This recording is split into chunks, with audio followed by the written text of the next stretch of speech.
Oh, who's that kid? Nick. He looks like Beaker from Muppets.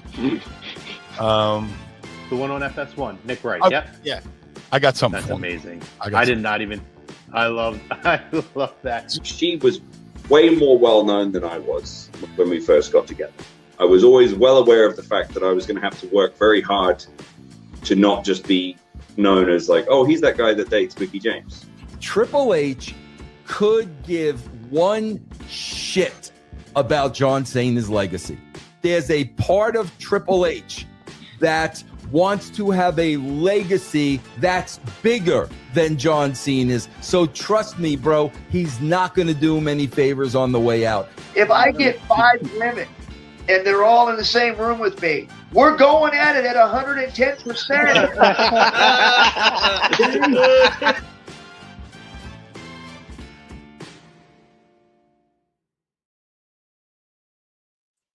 Do not adjust your dials. It is true. It is Sunday, May 31st, and we are here with some live reactions for WWE Clash in Italy. I am the best there is, the best there was, and the best there ever will be. My name is Ritz, and joining me, well, sporadically, as he does every live reaction, is one of the co-hosts of Lazy Booking Podcast TV, the one and only Arch, Mr. Eric Archer. What's up, man? It's been a bit. Happy to be here. This will be my first live reaction, so I'm very excited. Right? I'm supposed to be on the one with me a few months ago, and it ended up not happening. Yeah, this is good and made things happen. We're ready to go. I'm live down the Jersey Shore, so beautiful weather here. Ready to rock and roll and see some Clash in Italy. Tell you what, after last night, AAA. And I don't know if you got a chance to catch any of that, but I did. The El Grande Americano match is probably at least WWE-wise match of the year right now. Huge spectacle. It was incredible. Yes, and if you guys didn't get a chance to watch it, highly recommend. The card top to bottom was strong, but that if you watch one match, it's that one, and it was just. I mean, the crowd, they love Kaiser Americano. That's for sure. That's their guy. They love, like, it's so weird how when you watch WWE TV and you see how Grande Americano is kind of being portrayed as this heelish kind of figure on WWE TV, and then you turn on AAA and he's essentially like their god down there. It's incredible to watch, and that match. I caught bits and pieces. After Clash, I'm going to go back and watch it in its entirety. I came into it probably about 15 minutes late. I need to see how this all played out because that last 15 minutes, they told such an incredible story. And I heard it's nothing short of just spectacular. Yeah, definitely go back and watch it. It's, and yeah, Undertaker, whatever he's doing down there, keep it up because that they got me invested now. Just that match alone. Now I've got to check it out. It's I've done a little injustice of not checking it out prior to that, but made a watcher out of me. That's for sure. If they can keep the momentum going, keep up the good work. Most Saturdays, right? And so I'll throw it on every once in a while. It's a solid watch if you're not watching it weekly. It's a solid watch. Yeah, that was really, really, really impressive. And now you've got a little sprinkle of WWE dust on it a little bit. Some guys that haven't been utilized a whole lot on the main roster getting an opportunity to see Ray Phoenix, see the War Raiders. Yep. So getting to capitalize on opportunities there, and happy for them that they're getting to show what they've got, despite kind of being not utilized too much on the main roster, but good stuff. If it's any indication of what we're going to see today, hopefully we're going to get some strong matches here. I mean, this card is strong. It's 5 matches, which is the formula. This is what they're going with. We talked about that on Thursday, Chrome and I. It's like this is what they're doing. They've got enough shows in between where they can for it to do these 5-match cards, they believe. So from all 5 matches are strong. So lot to live up to, especially after last night. There was an interview with Triple H just a few moments ago, and Hunter said it's a WrestleMania worthy card, and he's absolutely right. When 4 of the 5 matches have championship implications, and then when you think about what Oba, Femi, Brock Lesnar too, that in of itself is title fight worthy. We know that we are kicking off with Cody Rhodes, Jacob Fatu at the top of the hour live on ESPN as the announcers make their entrances here. Joe Tess, Sam Roberts, Big E walking us through these last few moments before Cody Gunther. I want to go to you, Arch, and ask you, what do you think is could be the biggest match on the card tonight? What was I going to say? Biggest match on the card tonight of the 5. Well, you hit it on the head. These 5 matches are main event caliber. And for argument's sake, this card is stronger in totality than, I'd say, night 1 of WrestleMania. It kind of lives up to that big match feel. Mm-hmm. So with that, I mean, it's easy to say. I mean, we've kind of seen Oba and Brock already, and I think that's going to deliver. But I'm really intrigued what they're going to do with this first match, setting the tone. I do feel like the only thing that I'm leery about is the predictability of this card, because I really want WWE, and I challenge them, and I've challenged them for a little while now, where let's see something different. Let's see something outside the box. I think if you've watched over the last few weeks, these matches, you can predict a lot of these outcomes of these matches if they go the safe route. So, and that's just my opinion, but they're going to be solid matches. But it's a valid opinion, because if you've been watching Monday Night Raw, Friday Night SmackDown, everything kind of has this I already know what is coming kind of sense to it. Like, as you're sitting there watching it, you're like, what else is on? Right? Not in a bad way, but just I know how this is going to play out. Yep. It plays out exactly how I think it is. What we have to remember is this is the very first WWE PLE in Italy. And if you think back to when they did the first one in France, when they did the first one in, what was the other one? Clash at the Castle, right? When they did all those, there was something that we all walked away from and went, damn, they really changed the game here. And I think given that you have some time now between your next PLE and you're looking to SummerSlam and you're looking to King of the Ring starting on Monday, right? You have an opportunity here to shake the tree a little bit, right? Mm-hmm. We know Roman's going to be around for the summer, but is he going to be around as champion? Are they going to let Jacob take what Jey Uso should have done 2 years ago and run with it? When you look at Cody Rhodes and you look at Gunther, Cody's title reigns have always just kind of existed, right? We always wanted more from Cody. You said it the last time I was on the show with you, you talked about Cody fatigue, right? Are we here? Are we at a point where Cody Rhodes, as a champion, immediately gives us Cody fatigue because they've done nothing with him? This is only his second title defense as champion this reign. And now you have somebody like Gunther who's supposed to be this career killer. And Cody says it in his interview with Joe Tess that they showed on the pre-show. He fought John Cena in the winter of his career. AJ Styles at the end of his career. Goldberg at the end of his career. Cody is not there. He is not close to the end of his career. The panel brought up the fact that the only 4 people that ever beat Gunther, it was when Gunther was champion. We're looking at a situation where could Gunther get his first loss for a title? Something he's never done.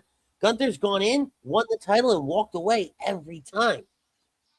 So as you look to this match and you look towards the summertime, tomorrow's June 1st. Tomorrow starts the build for King of the Ring, for Money in the not Money in the Bank, Night of Champions, for SummerSlam. And I even think Money in the Bank is thrown in there this summer before SummerSlam. It's in July. So you have 3 really landscape-changing events coming up. Do you set the tone with this card here tonight? Do you set the tone and do you say, going into Night of Champions, what you thought was going to be, who you thought was going to be your champion, it's not going to be? Because we can even take that conversation and extend it to Becky Lynch, Sol Ruca. This is Sol's first title opportunity on the main roster. And Becky, ever since the stuff with AJ Lee, has just kind of floundered. You can't run this whole I've been screwed, this, that, and the other thing when you're holding the prize. Right? So every match tonight, this afternoon for us, every match has this same implication of, are you going to change the tone of that division? We saw it last night on AAA. 3 championships changed hands. A long-time storyline ended. Probably the biggest storyline AAA has done in years ended. Now, do we continue that momentum, that international flair, just sitting in what looks like the top of Italy, just west of Milan, right? As we go live here outside, we get a live shot outside the arena. What do you do? Where do you go from here? I mean, if it was up to us, I think we'd shake things up a ton. There's a lot of compelling things that you can do if you decide to pull the trigger. The question is, will they do that, or are they already set in what they want to do in the summer going into SummerSlam? I know we've had some guys that haven't been on TV. You got Randy Orton hasn't been on TV since WrestleMania. CM Punk hasn't been on TV since WrestleMania. Drew McIntyre hasn't been on TV since WrestleMania. So the plan? I thought Punk has been on TV since WrestleMania. I think the night after maybe, but he has not been. He's not been a prominent figure. He hasn't been in a program since WrestleMania. Mm-hmm. So with that being said, is this kind of a stopgap to SummerSlam, and are those 3 involved in some capacity, or are we going to shake the tree? And I think the biggest way to shake the tree is the biggest opportunity to shake the tree is big some bitch Boba Fett, bro. I think you need to really, got to do something. But maybe they already have a plan in place for these for SummerSlam. Maybe they're already set and the pieces aren't there yet to put the puzzle together. Well, and I think when you're looking at King of the Ring tournament starting tomorrow, there's 3 names that right out the rip, they're more than likely going to be in there, because you want to give Night of Champions in Riyadh, you want to give them some high-profile stars. What's the easiest way to do it without hearing the IWC complain? You have the King of the Ring kind of lead into that. Yeah, definitely. And I think like they did last year with King of the Ring, the last few years, you've got to have big name stars in it to make it relevant. And I think hopefully that's what the plan is. But also at the same time, you've got to use it to catapult somebody as well. And I think that could be an opportunity possibly for an Femi or or Trick or somebody of that caliber to pull them up to that top of the card.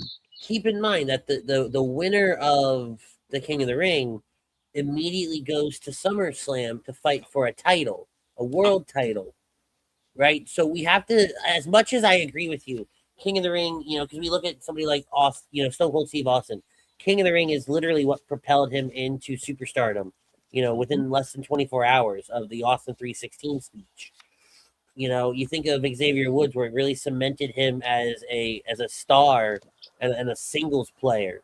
You think of God, I have to go back and sit and look at some other names, but Booker Triple T, H, Triple Triple H. H, Brock Lesnar.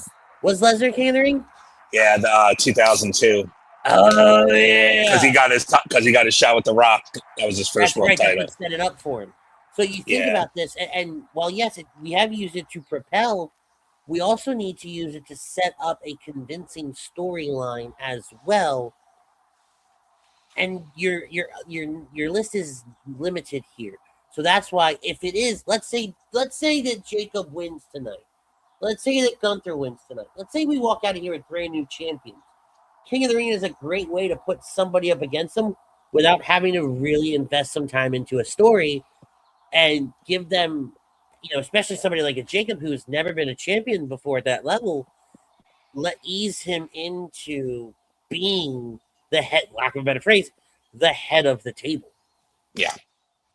It's a great way to shake things up if they decide to do that. And that's where we're going to find out. We're going to find out today exactly where they stand as far as where they're at now and where they're going to be starting this King of the Ring tournament on Monday. So outside of, as Gunther makes his entrance here, huge pop, which you expect for Gunther overseas, which this crowd's going to be insane. I can already feel it in my bones. As you sit here and you think about this afternoon, are we expecting any big surprises or other than, title changing hands? Because that obviously would, I think, be a big surprise. I mean, the prediction that I had for this Gunther match on Thursday with Chrome was that Cody was going to walk out champion. How he walks out champion is one way or the other. I don't think you need to necessarily have Gunther get pinned, which, for lack of a better term, if you pin him here and he doesn't walk out champion, you're kind of deflating that momentum that he's gotten since retiring Cena and AJ and defeating Rollins at WrestleMania. So I was thinking, a surprise element. We said a little before about Randy Orton, where has he been? Could he interject himself in this match? And it would make sense too. We haven't seen him. He kicked Cody in the head at WrestleMania. We haven't seen him since. Maybe this is the time. But we shall see. Michael Cole, Corey Graves on the call tonight.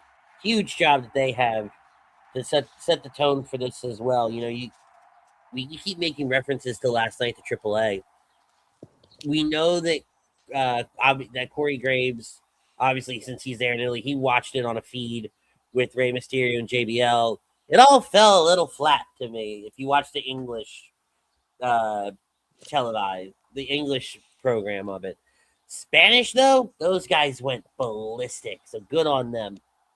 They're always great. They're so enthusiastic.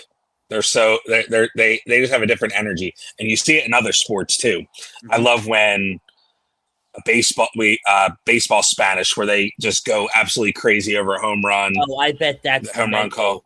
It is, and especially in a big game, in a big situation, it's incredible. But I think JBL, he was trying a little too hard to get some nuclear heat last night. He was talking about when Kaiser's girlfriend came out, and he's like, last I saw was the prison. Yeah, she was punching in an elevator. Yeah, last I saw she was fighting in an elevator. So I mean, these guys are raucous. Yes. Oh, he's got the helmet. So this is your first live reaction. So let's go over a little bit of ground rules for as far as and for anybody that may be their first live reaction with us. Okay.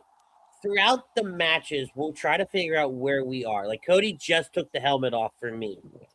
Right. And so whoever's behind, we go based on their reaction. We try not to spoil it for the other guy. We do our best. Now, if something shocking happens, you can't control it. Totally understandable, right? We're here for the reactions, but we do our best to try to leave some spoilers out of it. But we break down all the action. We talk about, it's almost like we're calling it Michael Cole, JBL, Michael Cole, Corey Graves, Jerry Lawler, JR, however you want to look at it, right? So sit back, settle in. It's going to be probably about 2.5 hours, 3 hours. These guys are going to go the distance. So get ready, because here we go. So this first hour is on ESPN, Mm-hmm. and I like that they went with this match rather than going with Oba and Brock again, like they did at WrestleMania. Correct. It gives the ESPN viewer who isn't subscribed to the app or wherever an opportunity to see different talent, which is great. I think that's a great strategy. The pre-show was also on ESPN because I went to brunch this morning, and we went to this little pub. They do a fantastic brunch, Nice. and I'm sitting there and I look up and because I heard a voice and I looked up, it was Byron Saxton, and I went, "Oh, this is a thing now." So it was on at the pub. Nice. Yeah, it was on at the pub. It was a great way to kick off my Sunday morning. We go to Alicia Taylor for big fight intros. And they are loud. I love it. Yeah, they are. These international crowds, like we saw Mexico last night, we've seen it before. They are just at another level. And it was all because of what was it? Leon France.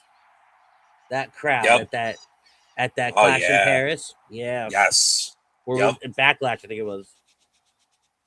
Yep. Oh yeah. So let me ask you, right? Gunther, the Austrian, right? Is this technically home field for him, right? Being in Europe. He didn't take kindly to Germany. He doesn't like Germany. Well, he was talking. There's some bad blood It was there, great. Man. That was great. And it was a open a textbook. It's so great. I do like when Cody gets these big fight feels, like he really locks in with whoever the announcer is and feeds off them for that moment. It's a great little bit that they've started doing over about the last 2 years or so. It started with Samantha Irvin, and we've seen it carry over with Alicia Taylor. I really do like that little piece. Yeah. Yeah, Cody, go ahead. No, you're good. I dare I say Cody might be losing here. Okay. Dare I say this hype beforehand? I don't know, man. It's interesting what direction they're gonna go, and I think we have the bell. Do we have safe, or we go a little outside the box? That's the question, and it starts right here at this match. Michael Cole had a great point right there. This is the very first time the WWE Undisputed title has been defended on ESPN TV. Ah, yes, good call. I love these dumb little facts sometimes. They're so good. Probably the first wrestling championship on the line on ESPN since the old AWA days. No, because the Intercontinental title match was on. I'll say world title. Okay, world title. I don't know if they ever defended the AWA world title on ESPN, but it was their. I forget that AWA had a title. Boom.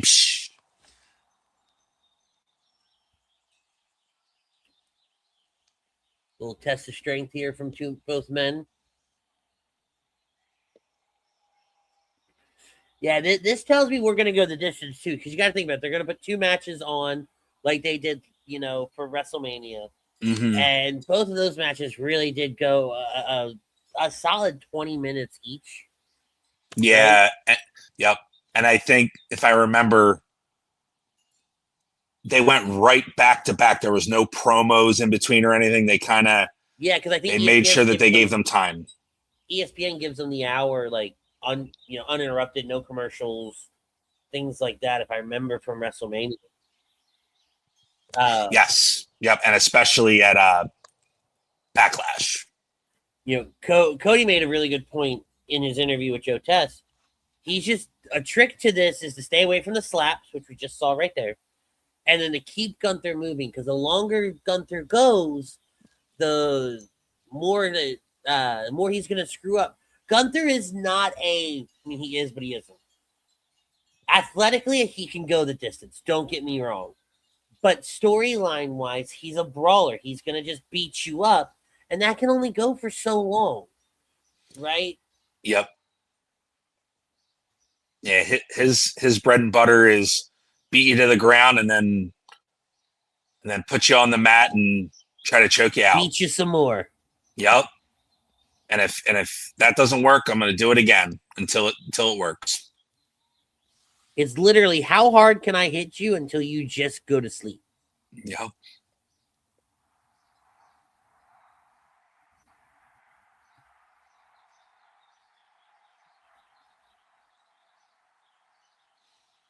I'm going to guess by the end of this match that Gunther's hair is going to be a lot not as nice as it is right now. He's got it all nice and neat, and like he's going out on a date with his wife. Put it this way, Gunther and the NBC logo are going to have some big similarities by the end of this match. Yeah, yep. Oop. God bless, what a boot.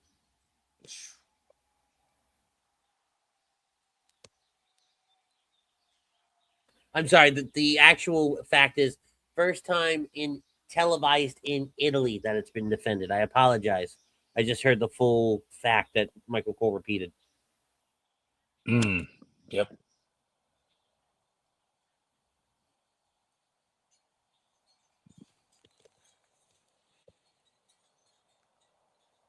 Oh, there you go. They both were the last two to win King of the Ring.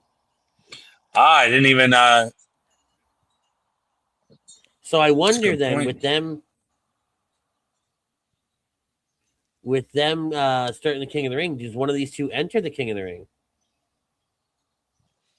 I think if whoever doesn't walk out as champion, definitely a possibility.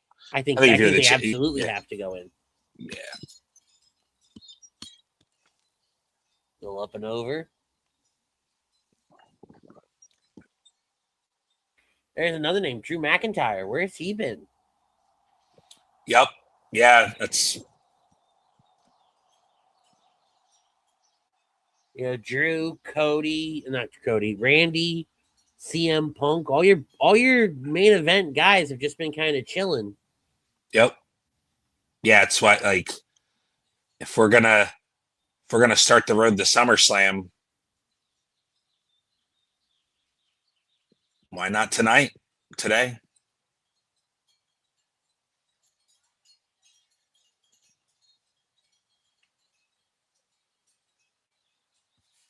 Big pedigree there from Cody Rhodes.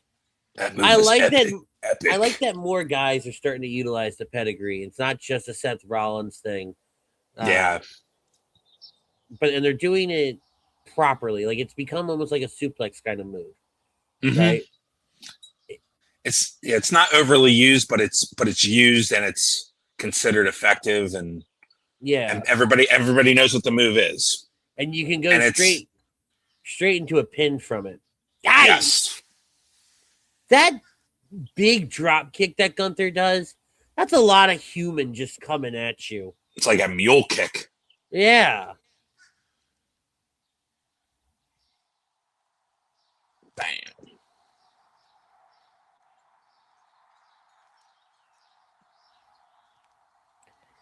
Facially, Gunther is a weird looking dude. Right? When like his reactions to stuff sometimes, I'm like, dude, you're trying too hard, buddy. I was a fan of when he was starting to like doing his laughs when he was retiring, when he retired Cena and stuff. Like his laughs are funny. Like that. Yeah, no, I was with that. Ooh. Yeah. Ooh.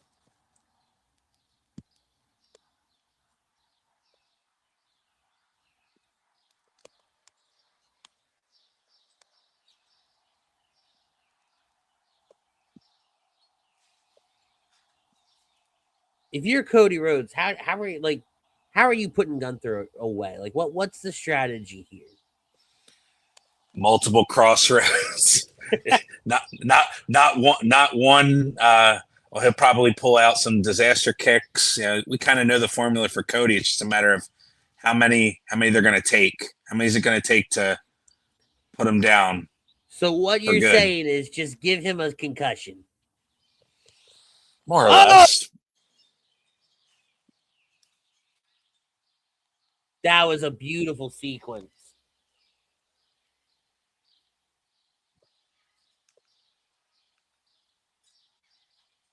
So I've every time I do these live reactions, especially during a Gunther match, and I was very vocal about it after Cena's retirement, and I think even AJ's. I can't stand the sleeper hold.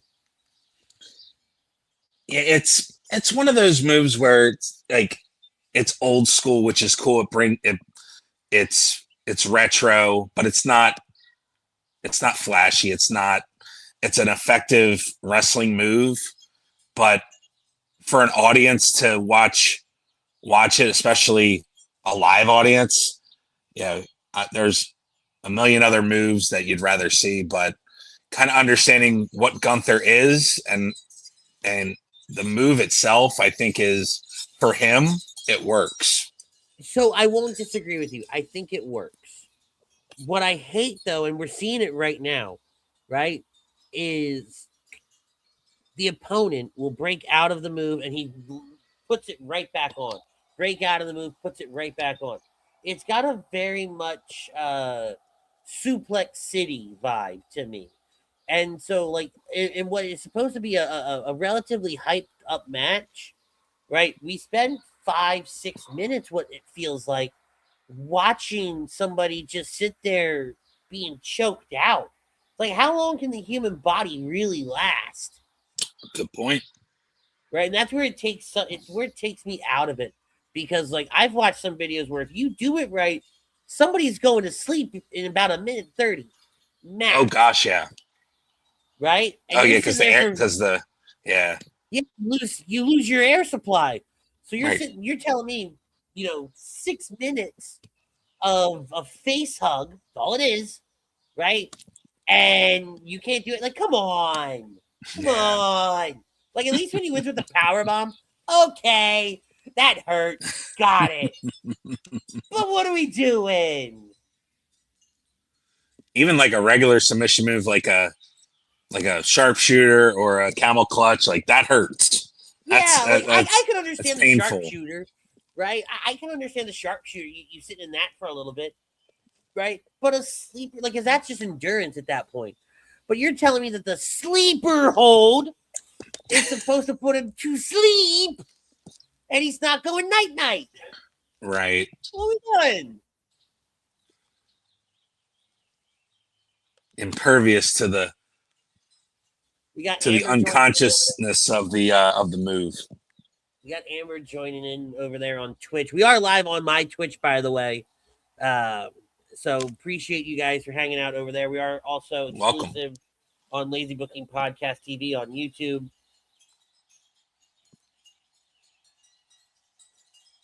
Cool. It was an attempt at a clothesline. Don't call that a clothesline. He clubbed him in his neck. Gosh. And Gunther's got such big arms, it wraps around. It wraps around Cody's head. Ooh.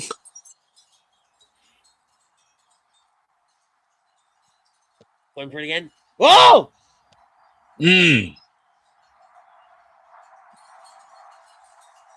That almost was bad.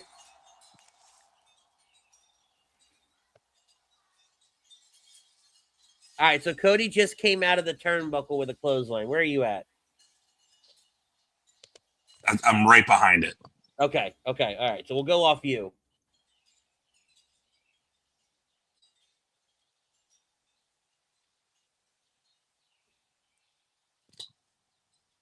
Just one. It's going to take more. What? What the heck? Get out.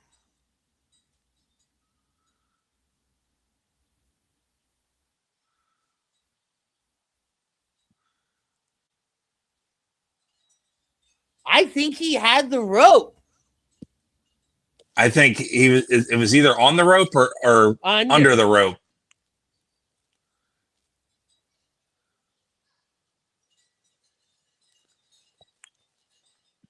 Come on, show me this back.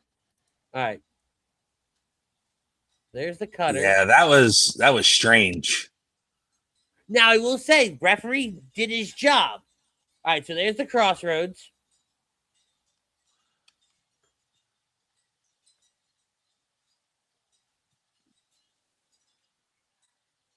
Yeah, he's there.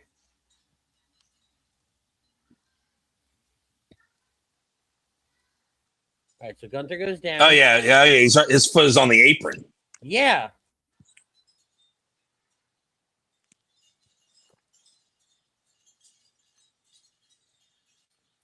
Oh, absolutely. And this is how you did it and protect Gunther. I don't know how I feel. All right. I don't know how I feel about that. Here. All right. So what I'll say. All right. Couple things. One, let's assume for a second that Gunther was supposed to put his foot on the rope and not under the rope. The referee did his job. Yep. Right? It's supposed to be a shoot. When the referee does it, it's a shoot. It happens. The ref did his job. Now, let's assume for a second that this is the story. Okay? Genius way to protect the fact that Gunther hasn't been losing. Right? He's been ending careers. He's been beating everybody from pillar to post. Right? Yeah, let me talk to you. Right? Poor guy. What's that? What's he eat? Is he eating pizza? Yeah, pizza. Let me talk to you. And then you got Tez in the crowd. Montez. He's in the crowd because his wife can't pay the bills, as Austin Theory has said. So they just kicked to the Judgment Day. Look at Raquel. I see a lot of people complaining about Liv Morgan not defending the women's title recently. Like, I get where they're going, but we've seen it with the rest of the women's talent. Like, they're not defending the title as often as they were before. Yeah, but they're not the problem, I think, is we're not focusing on the women's title. We don't have a program for it. Yeah. I think that's the problem. But let's go back to Cody Rhodes, Gunther there. I think that was the best way to do it and have it look like a clean win, number one. But number two, still protect Gunther in the fact that he is this career killer. Because now it's just going to go into either Gunther goes after the title through King of the Ring or Gunther goes on a warpath to get back to Cody. Yeah, it's one or the other. I think you could do either one, right? Because you're going to need a main event. You're going to need to defend the WWE title at Night of Champions, I would guess. I agree. You could do a rematch. You could run it back, and then, or to your point, you could have Gunther win King of the Ring and have him get a title match at SummerSlam. I think the first one is probably more likely, because I don't know if you're gonna do that for SummerSlam, but that's just you could. But yeah, I guess in hindsight, I don't think I wasn't expecting them to do it that way, but I would have never thought to do it that way. Boy, was I wrong. It only took one crossroads. He hit him with two. Oh, yeah. I got you. I like one in a row. Oh, yeah. All right, fair. But I will give them some credit in all of like the possible outcomes I could have come up with for this match. And at least for me, I do live reactions a lot. This is like my bread and butter when it comes to, being on the air nowadays. Never in my wildest dreams would I have said, "Oh, they're gonna miss the rope break." That's pretty good. Yep, wasn't on the bingo card. I would have had somebody making a run in. I would have had somebody, a disqualification, a count out, something. That's exactly who I thought was what I thought was going to happen. But we're seeing a video package for Jade and Rhea, You are. I'm not. So, yeah, they're showing a video package on the other way to watch this.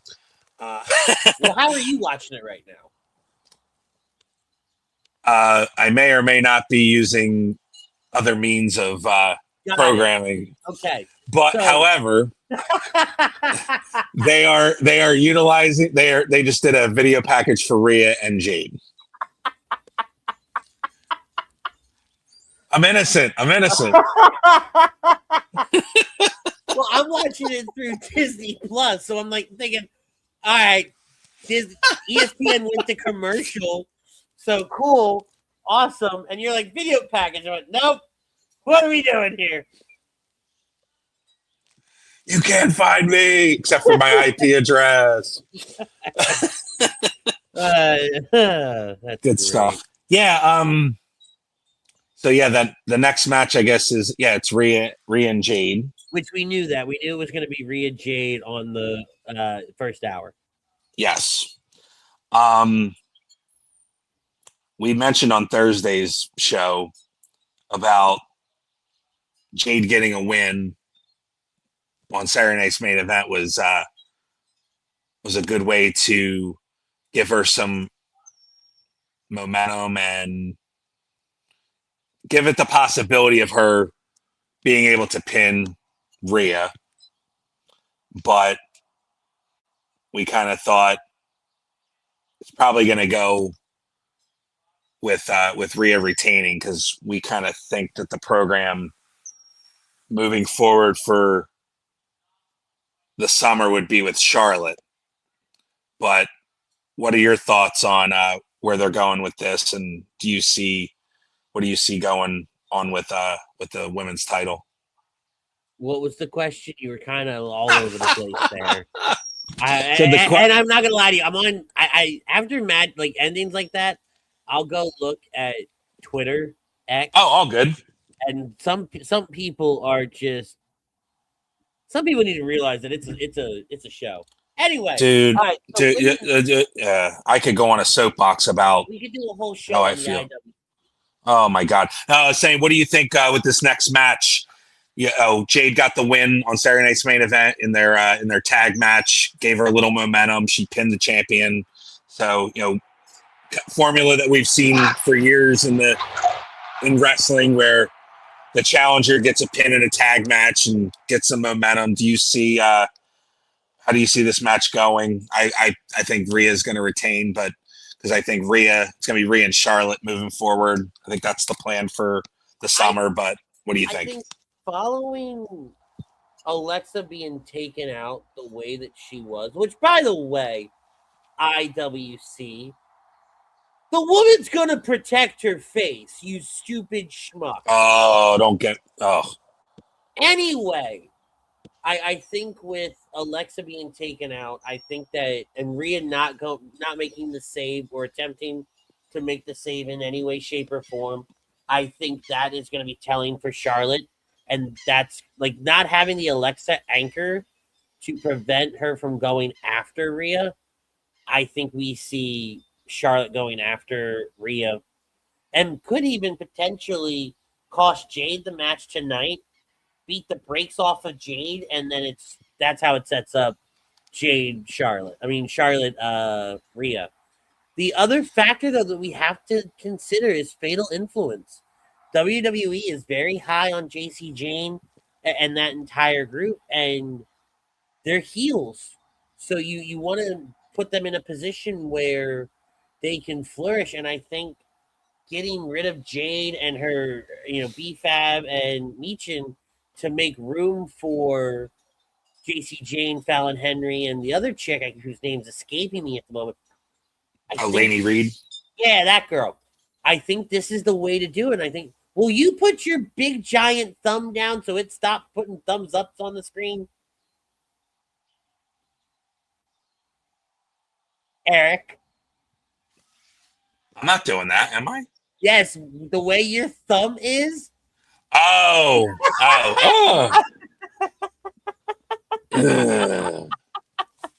Like I keep glancing over, seeing something pop on the screen. I'm wondering what that is. I'm thinking somebody's like liking it or like, we're doing good. No, I'm giving myself thumbs up. I'm giving myself man, rookie over here. Yeah, amateur hour. Yeah. I think that you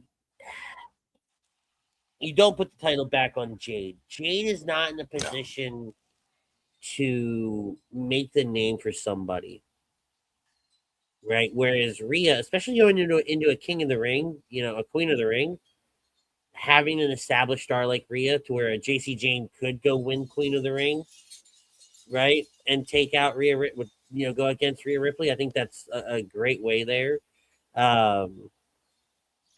It'll be really interesting to see how big of a role Meechin and BFAB play tonight, and if Charlotte and Alexa play a role as well. I think that'll tell me where they're going to go with this. Yeah, that's a good point. Yeah, you brought up Queen of the Ring. I mean, we talked about the way you can elevate somebody automatically, and you don't even necessarily have to win. You could win a series of matches and come up just short, be in the finals. And I think that's a good possibility for someone like a JC Jane, someone who you've already seen as a heat magnet with Fatal Influence. She's a perfect heel and definitely what they need on SmackDown in the women's division. I agree. But I think with Jade, I mean, say what you will about her women's title reign. I think we've seen it. We just talked about it with Liv. Not a ton of defenses. I think that was like for Jade specifically, it was more protecting her. But I think at WrestleMania, she definitely showed up and put on a good match with Rhea and showed that she belongs. But I think you're right that probably not going back to her being champion, because I think you bring up a great point of Rhea's your champion. She's your top women's star, arguably. I mean, not arguably for me. I think she is your top women's star. Jade as a heel is so one-dimensional. Right? It is. And the problem with it, though, is that you can only do so much with her, and you have to have the right competitor for her. Because she is a physical specimen in every sense of the word. Do I think she's a bad champion? No. Do I think this is the right time for her, given what they have coming up this summer? No, I don't think it is. I think, could I see her, in September going back for the title after SummerSlam? Yes, I do. Do I see her maybe by next year's WrestleMania? Yes, I do. But if you're going to do something like the Queen of the Ring, unless she wins Queen of the Ring, again, this could be a really good position to put her in Queen of the Ring, let it elevate her, goes back to SummerSlam, and beats the brakes off of Rhea or Charlotte, whoever is champion at that point. Right? I think that's what you do with Jade. I think you make her Queen of the Ring this year and really give her an opportunity. Because you made a great point when it came to her title reign. They introduced Meechin and BFAB to kind of buffer Jade because she can only do so much. Yeah. She's a lot better than she was in AEW, though. I'll give her that. Yeah, I'll say this. I didn't buy her as a babyface, and I think turning her heel, you can just tell that she's more comfortable. And she likes to play that part. You can just tell. So I think turning her heel and then, yes, aligning her with BFAB and Meechin. I think at first, I was a critic of, why are you putting them in this spot? But I think, you've seen it in a secondary role. They've excelled and have, helped Jade.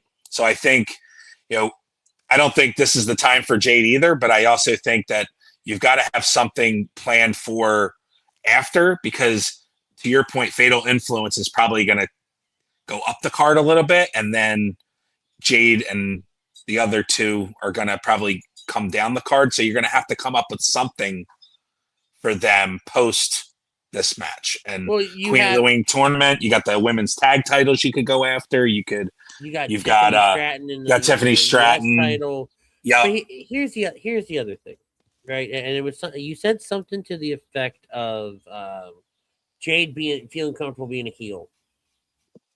When she was in AEW, that was all she did. They didn't give her an opportunity to be a face, right? So, of course, the first time that she is a face, it's going to feel a little weird because we were also so used to her being a heel.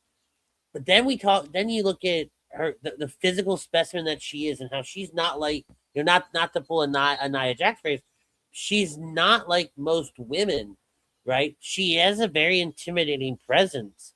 And she's so different than the mold of what, for the longest time, a women's wrestler was. So yeah, she does give off this heel energy just in a physical stance. What I would like for them to see, and it won't be anytime soon because obviously we have Nietzsche and we have BFAB.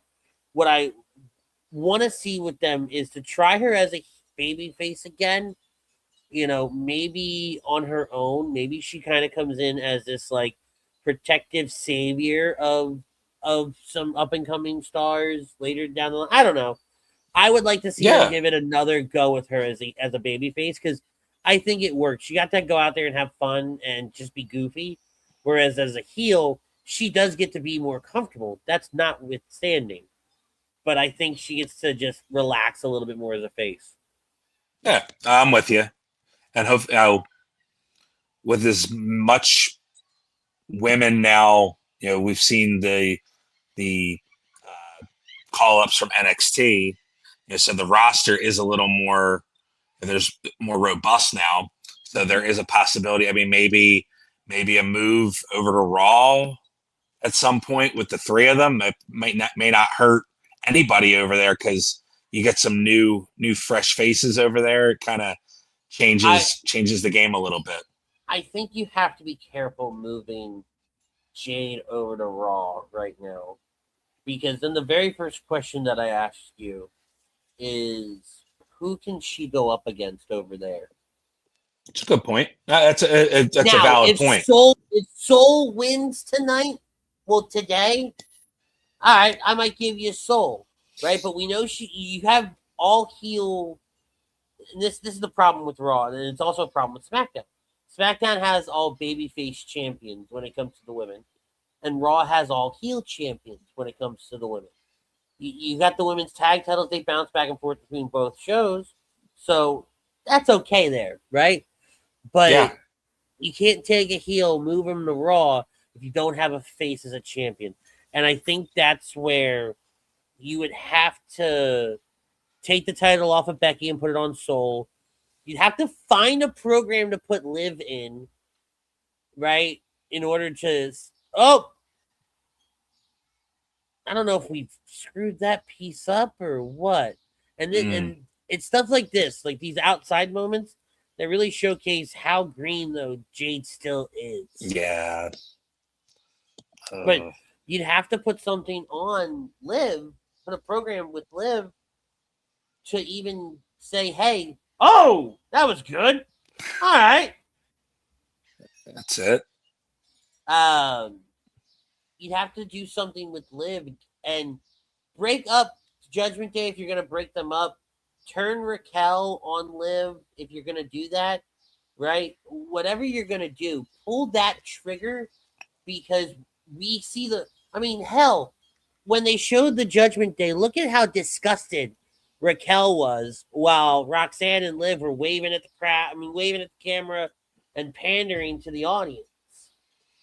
Yeah, that's it. We talk about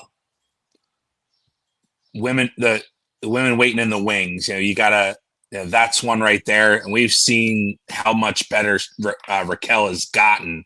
Mm-hmm. And hopefully that Money in the Bank is the target there for her, and the eventual animosity and rivalry that could happen with her and Liv for the women's title.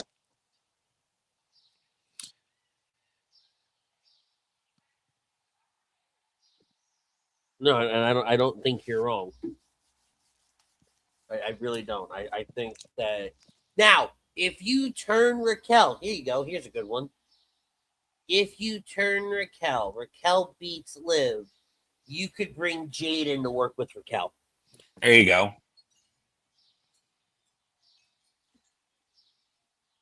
Yeah, I think that's where these secondary titles they have to mean something, and I think they're definitely focusing on them more. Well, I think Raw it's been pretty clear they focused on it with Becky, but it's been tough with the U.S. title. We had it with Julia for a little while. Tried that experiment, didn't really pan out. Now you have Tiffany Stratton with it. So Which boggles my like. All right, how did Julia with what is her name? Kiana James, yeah. Kiana James. I almost said Kalani. I knew that wasn't the right girl. But with Kiana, like, how does that not work? Yeah. That's what I just couldn't boggle my mind. And maybe that's where I say, you know what? It's on the performers. Right? Like at some point, we always want to sit there and blame booking and blame, the writers. Something tells me this might actually be on the performers themselves. Yeah, and it's not that Julia wasn't on TV every week, because she was for the most part. So is it the like the clash of two different personalities? Is Julia just not a believable heel? Is it it could be a million different things. We tried to give Julia a mouthpiece in Kiana, which for all intents and purposes, Kiana does a great job. Right? Yeah, I mean, it seemed like Kiana out of the two was getting more momentum. I mean, she was in the Rumble for quite a while, and then she was in Elimination Chamber.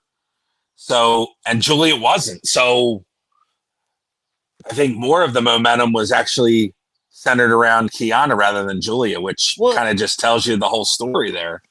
And it's not like Julia's a bad competitor. No, not at all. It's just a matter of together, like separately, they work great. Together, they just didn't mesh well enough. Yeah.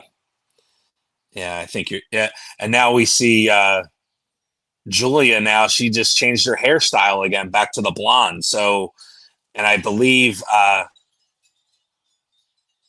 they're going to probably repackage her again. So, I mean, you have to, without the title, right? Yeah. You have to pull her away from Kiana. Let Kiana be her own thing, right? And again, if Kiana, if Soul wins, move Kiana, put her with Soul, right? Let those two go at it. Do you know what I mean? That. Or let Kiana go after Tiffany. Tiffany and Chelsea right now are huge for the women's division in the mid-card sense on SmackDown. Yeah. Yep. Right? And Chelsea Green is such an underrated entity. We could do a whole spotlight show on just her. And I'll say that till I'm blue in the face. You go back to Rhea and Jade here, Jade just went into the turnbuckle. This is exactly what I thought this match would be, though.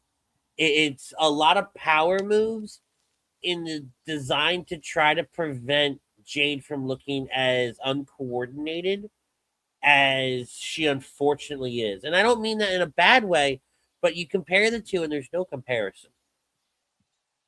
Agreed. She's holding her own, I think. Well, yeah, when you were doing the basic, create a wrestler moveset too. Mm-hmm. Yeah, keep it simple. And there's nothing wrong with that. Use that to her advantage. Now she's stoic. She's she could do that and make it believable.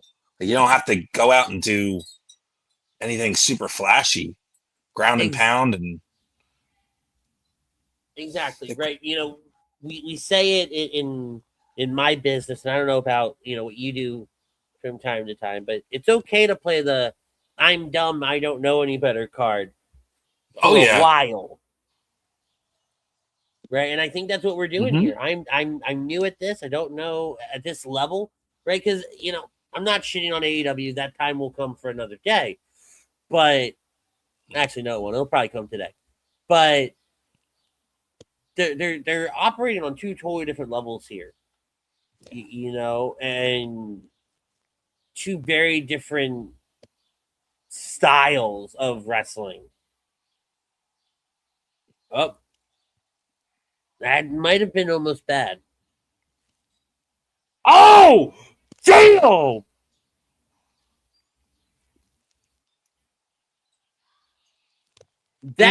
That kick that Rhea does now from the ground, that's becoming some Black Mass like stuff. Yeah, that's impressive.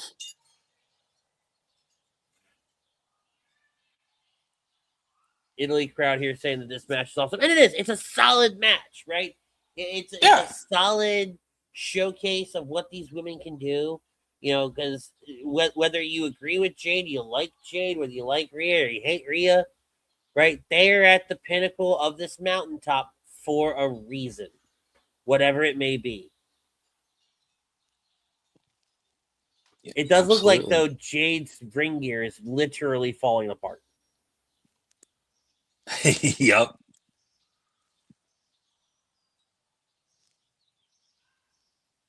Went for the pump kick.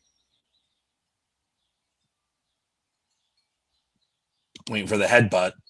No. Ooh. There it is.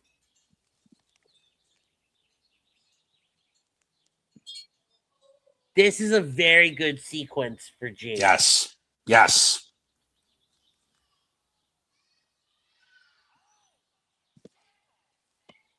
No, that was a really good sequence. Yeah, that was strong.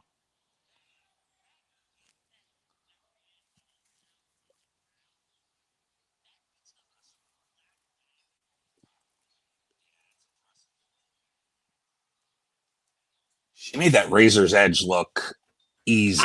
I don't think, though, she can get Jade up the way she wants to. And granted, they're talking about right now how Rhea's got a little bit of a bad back. Yeah. But I still think, though, like I've seen this a lot with people that fight Jade. They struggle getting her up for some moves. And I don't know if she's just going dead weight on them or what. Maybe it's how tall she is. Or you could be right. It could be just a matter of just like dead weight and not intentional, but just like awkwardness. Oh, she held on to her. Ah! Take a nap.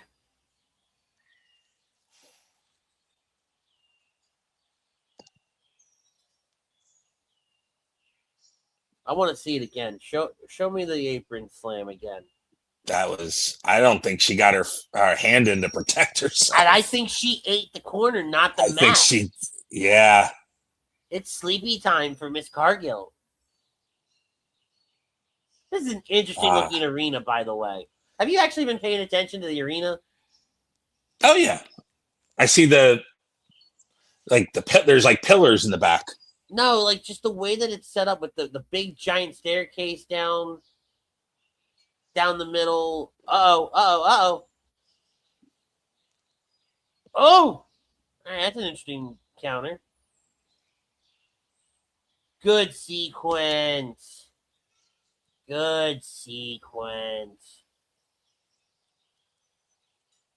Nice.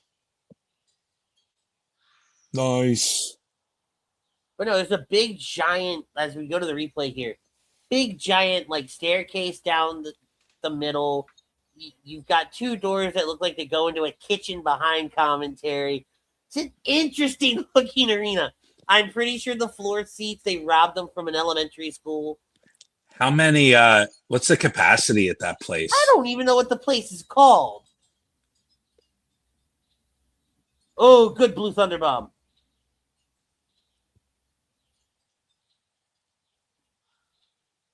Nice.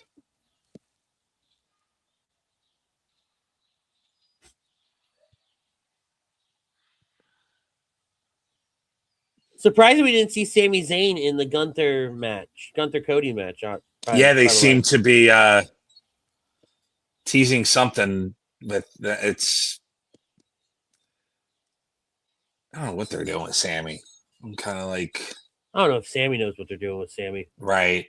He'll be in the King of the Ring tournament, I'm sure. And As he should. He should win it. He should. Especially if the finals are in Riyadh. Oh, yeah.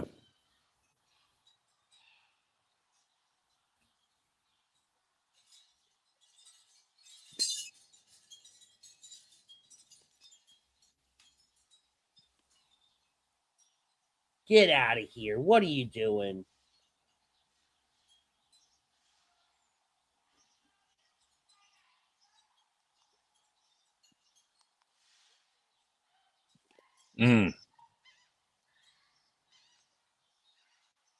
See, here's the other thing. We're coming up on the end of the first hour, so this match is ending within the next 8 minutes. Yeah. Uh-oh.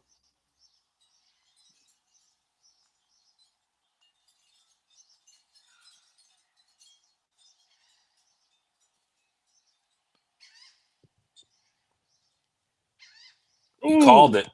I did.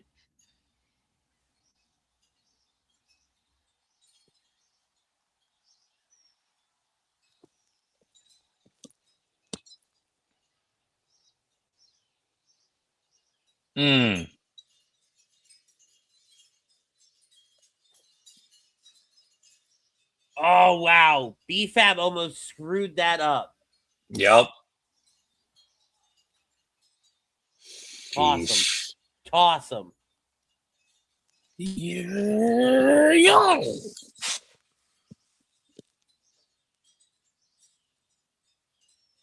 See you, bye. Bye. How do you almost screw up grabbing the foot? Yeah, it's not a good look there.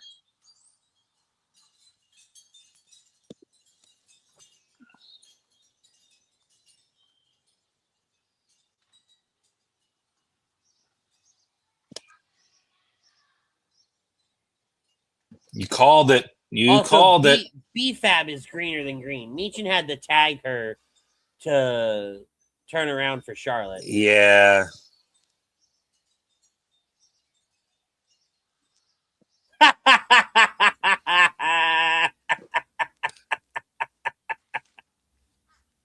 I like this Charlotte. Yeah. Talk about what a complete 180. Yeah, and really growing into it. Ooh.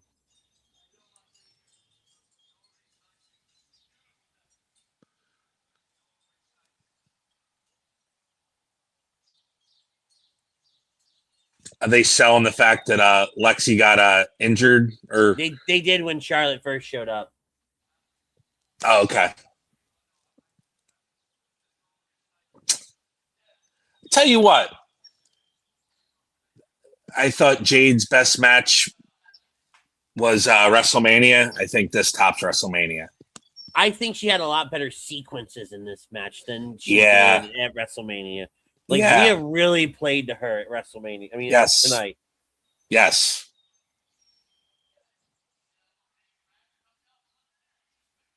Well, WWE is getting ready to transition to the ESPN app. So if you have been following along with us, watching it on ESPN, jump on over to the ESPN app, but stay here with us on YouTube and Twitch. We're going to be continuing the conversation. So you said you think that was Jade's best match. Yeah. I think, like I said, I think she's starting to gain some confidence. Where do you go from here with her then? That's what I was saying. Like, I think this is the conclusion of this program. So you got to do something. Like Queen of the Ring probably is a possibility for sure, but I don't know if you're gonna go that route for her to win it. Maybe a good run. Find me another woman on the roster where it makes sense for her to win. Charlotte Flair. She's already the queen, though. But the queen deserves the queen of the ring. All right, so hold on. Let's back up. The only way I know I see it, because if Charlotte wins, then it's, hey, I won. Sorry, I gotta fight you now, without blatantly turning one heel. Exactly. Right, and then that's where you could possibly insert Jade into the mix to give them the heel, to try to preserve this Charlotte that we have now, because this Charlotte is probably the most over she's been her entire career. Yeah. With the fans, right? Yep. Obviously, her heel run in the early days was great, but as far as being over with the fans, which I feel is something that she's always wanted, this is the most she's been. Yeah, I think, unfortunately, for lack of a better term, I think she was shoved down as far as story is concerned. It was the Roman Reigns treatment. Yeah. Everybody was shoved down our throats back then. Yeah. Yeah. So I think her not being in the title picture at all since 41, I think at WrestleMania 41, it's played to her advantage, where she's fresh again, she's exciting again, and she's been able to have fun. Everything she's done with Alexa has been. Yeah. Yep. And it was organic. It was natural. They took their time with it. They didn't rush out of it, which they've done a million times with other tag teams or groups or alliances. It's been done to perfection. Correct. And I think you're right.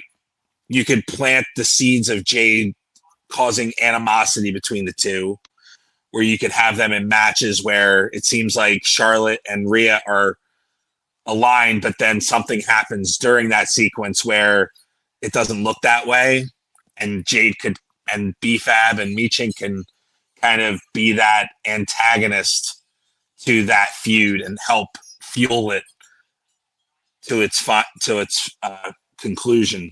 And if that's at SummerSlam, that's an amazing dream match. I mean, we've seen it before, of course, but now we haven't seen it in quite some time, which has added a little more. It's more fresh now. Well, it's always good to see, who's going to sit at the top of the mountain, and when you have,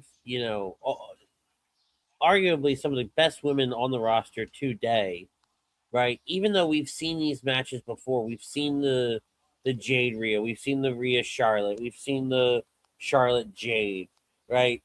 The Alexa Rhea, the Alexa Charlotte, it's always good every once in a while to, hey, let's see who's the better woman today.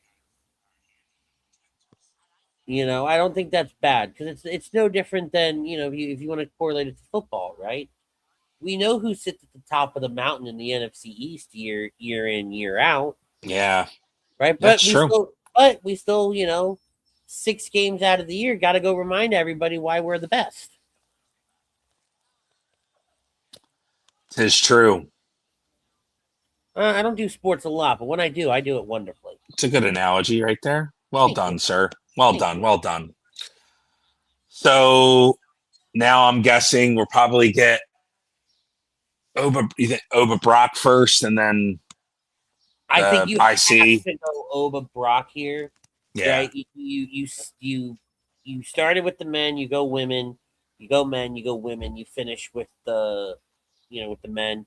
I think it's a great way to buffer it, especially if Oba Brock is going to be as aggressive as I think it could be. Yeah. Right? I don't think you go back-to-back women matches here. No.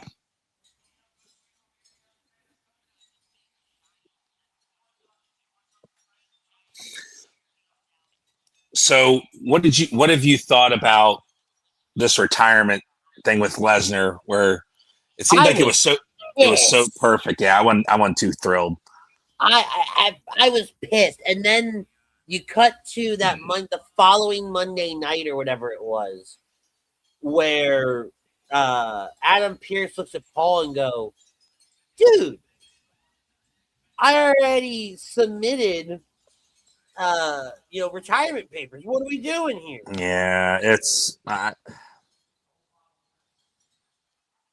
don't know any of these people. no. It's always these UFC fighters or Italian podcaster. Okay. I mean, I you would think I'd recognize the soccer player, but I don't do soccer like that. I'm definitely I do sports, but not football. Not that football.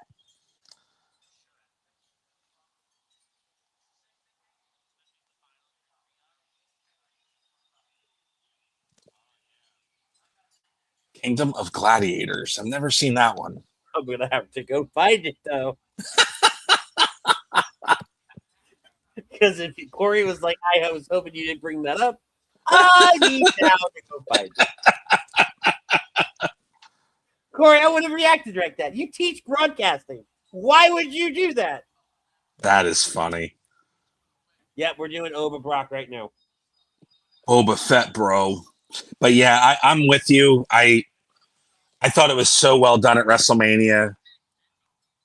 Whether it was for money or desperation for something for Oba, I just don't like this at all.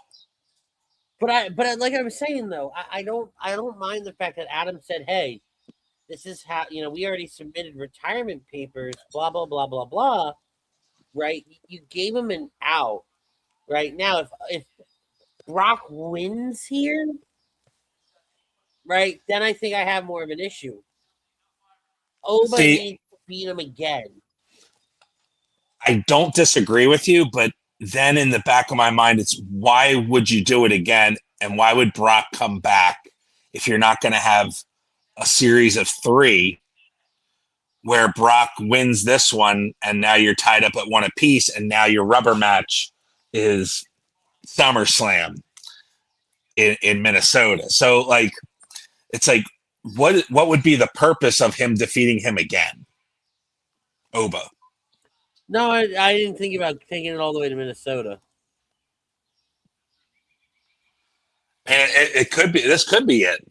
I just, but the problem is, right? If this isn't it, then you're literally just going he's going to keep doing these open challenges.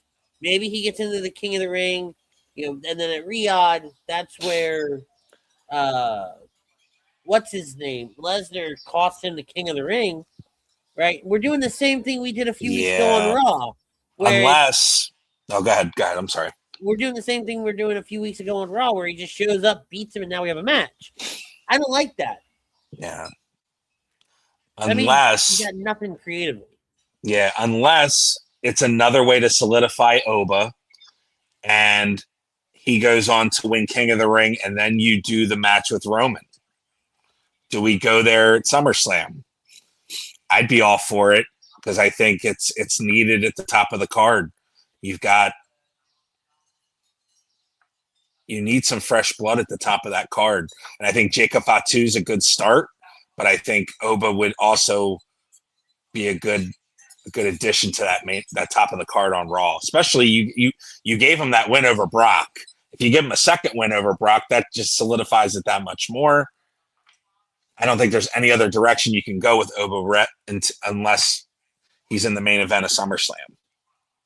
Yeah, but you bring up a really good point. Where is SummerSlam? Minnesota. We got you have to have Lesnar on that card. Right? The only way now because I hate that. I really hate that. I was gonna say Brock, Oba Roman is night 1. Brock costs him the match. It's Brock Oba with no build the very next night. Your thumb again. Idiot. Let's see if it does thumbs down. I promise it's not raining here at the Jersey Shore, that's for sure. It's like 70 degrees. Beautiful view you got out there. Thanks. Yeah, it's our back. I power washed out here yesterday. It was horrible. Now I understand why people pay. This is the second is our shore house, our beach house. We've had it for a couple of years. So you own it. Yeah. There you go. Where Yeah, is it at, Jersey Shore wise? Brigantine, so it's right above Atlantic City, which Okay. Raw's going to be here in a couple end of the month, well, end of June. You gonna go? I don't know. I'm already going to Baltimore in a couple weeks. If I would have known they were going to announce that in Atlantic City, I wouldn't have gone. You're going to Baltimore for Raw? It's 2 hours. It's an hour and a half, hour 45. I know that's interesting. All right, you training it down there? Yeah, we'll drive. I'm meeting a friend and his son. Well, we were talking about when we went on the Disney cruise. If they come back to Baltimore, it's kind of like halfway for both of us. They live in Northern Virginia, so then the tickets went on sale. I was like, "Hey, you want to go?" He's like, "Sure." So June 15th, we're going. Oh, very cool. All right. Yeah, and Roman's advertised, which makes it even better. So, and of course, Roman's advertised for Atlantic City too, which I was shocked. That's the Monday after Night of Champions. Atlantic City, but they're doing a SmackDown taping as well because I think 4th of July it must be taped. SmackDown must be taped that week. Yeah, I think the 4th is a Friday. Yeah, so it's a double he's taping. Real retired. I've never seen Lesnar hit the ropes like that. Shut up. In 25 years, that man's never hit the ropes that hard. Stop it. You big Canadian cauliflower-eared bastard. He's been in the butcher shop. This place is gonna explode here in a second. Yeah, they are.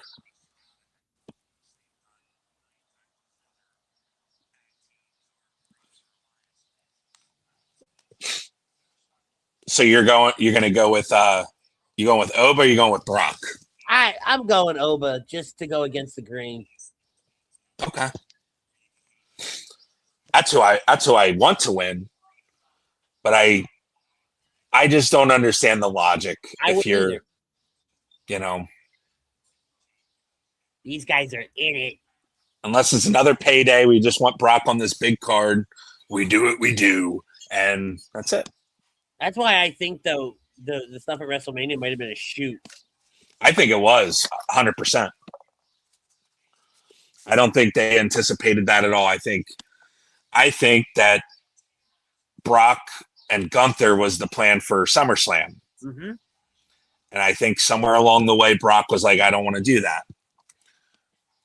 For whatever reason. But it says something that Brock is willing to go against Oba twice. Something he doesn't really do. He doesn't do these rematches. He doesn't do these best of threes, essentially. Right? Yeah. It's usually a one and done and we move on. This whole place is bouncing for Oba. Love it. Am I at Mania? Nice sign. Dude, I don't know. It's only a matter of time, Rich, where there's going to be an not counting the Saudi. Camera's moving. There's going to be an international WrestleMania that I'm not talking about Saudi. There needs to be one in Europe. England deserves one. Put it in Wembley. Stick it to Tony. I would. And there's my AEW bashing. I told you it happened tonight. I think I would go to London for that. I don't know if I would. I don't know if I'd buy the tickets to go in Wembley because I feel like it would be too expensive. Right? But I definitely think I would go. I'd go if it was in England, Ireland, one of those. They're not going to put it in Ireland. You either do it in England or you're going to do it in Paris. Yeah, good call. Wembley. Well, I like these smaller arenas too. Look at this camera.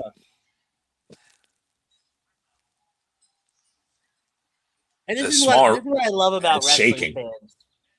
I love the fact that we can take something as stupid as a walk and we can turn it into the greatest thing ever. Michael Cole and Corey Graves have not said anything since Nope. Oba hit the ramp. Nope. Well done. Whoever's deciding that, love it. Oh, we're just giving everybody big fight intros. Drink it in. Screw it.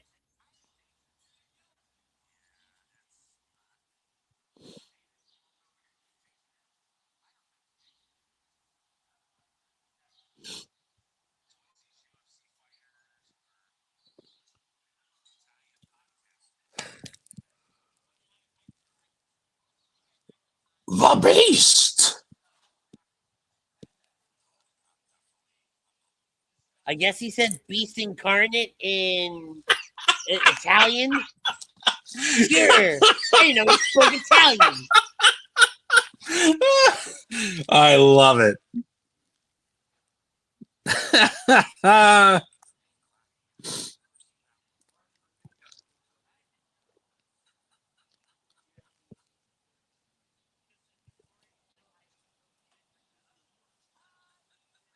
I was kind of surprised in this feud. Like, usually WWE doesn't like refer to killing somebody.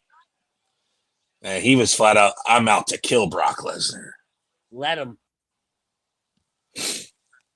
And we actually rang the bell. Okay. Get out of here. No, you're not. Don't you dare. Don't you bloody dare. Damn. Now, the funny thing is that Femi just stands up.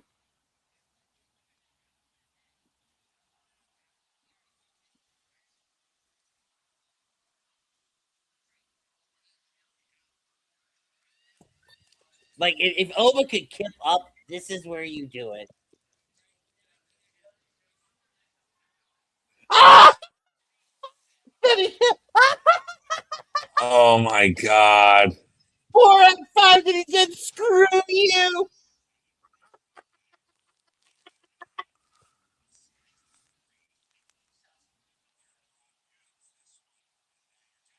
You're gonna have to kill me.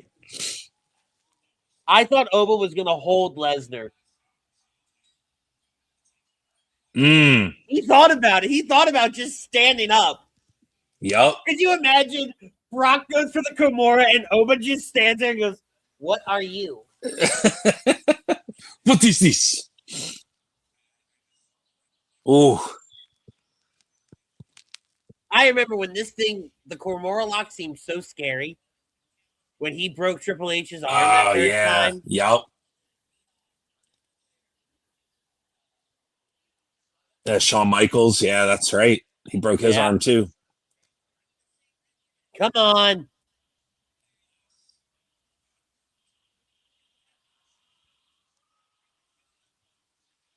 I love it how Brock looks to Paul. Look at this. Squeeze. So his facial expression tells the whole story. Brock looks at Paul and goes, is this real? What?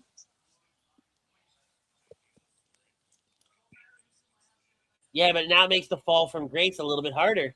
Yeah. Will we see that? Will we see that play a factor here?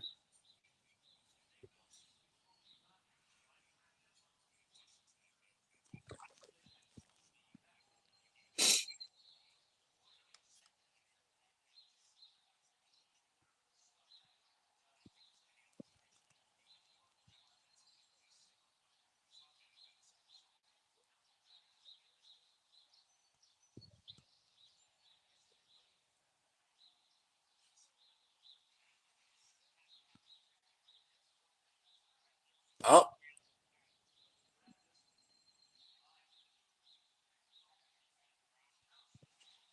I can't tell who this crowd wants to win either. Right. They're just like cheering for brutality. For the F5, but then they pop for the kick out. They're just popping for them to beat the living snot out of each other.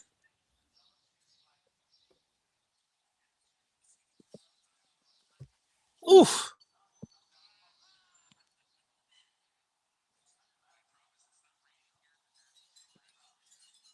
F5 City.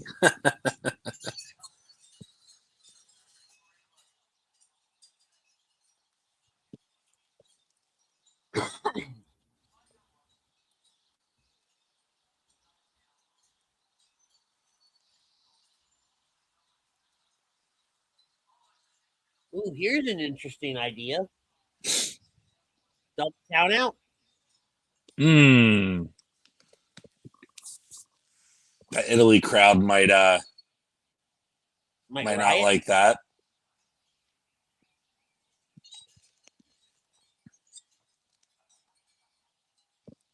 It's only a matter of time before these broadcast positions were going to get messed up. Yeah, you ever notice when they're international, it's always the English to go first? Yeah.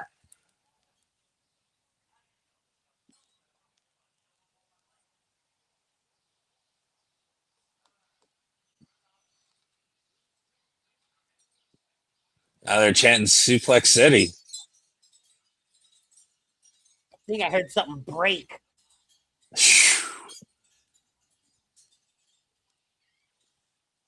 Damn. They just want to see utter destruction.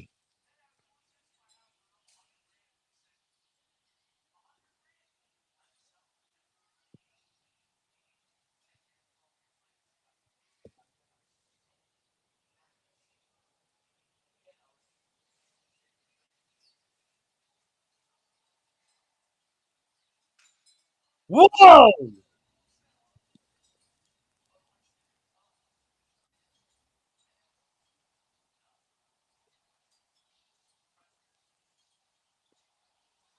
I'm sorry, but what?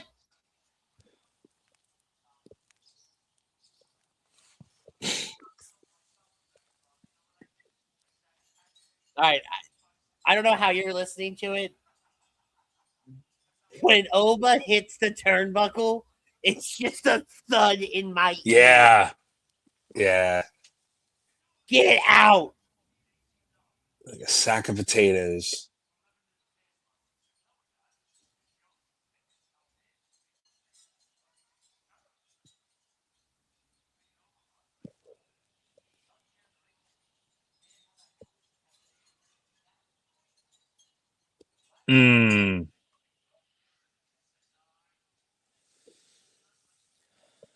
Yeah. Instinctively, I don't like it. But I mean, why would he come back to lose? That was my whole. You're absolutely right. But do you ever like when that three count happens, you have just an instinctful response. And as much logic as I have, as much as this makes sense, I don't like it. Yeah. I don't think it was. Yeah. I didn't like the fact that Brock went out there and did what Brock does in the sense of made Oba his bitch. You embarrassed Oba, which I know is what you said you were gonna do. But what was the logic here? Now, the only way this works, I swear to God, the only way this works is if you go to Minnesota and Oba Femi, within 2 seconds of the bell ringing, plants Brock Lesnar and pins him in a true squash. Not this, it's a 3-minute match. No. Squashes this man. Because this hurts Oba, in my opinion. I think what you need to come back with this third match, because I think it's crystal clear now that's where you're going.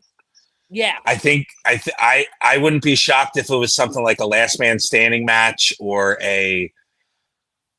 something to that element where there's a finality and it's over.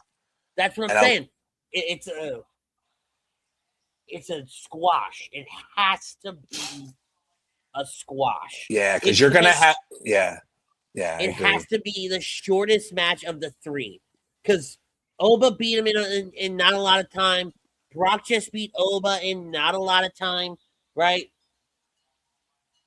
And Oba still wants more. Yeah. Yeah. 1 + 1. There you go.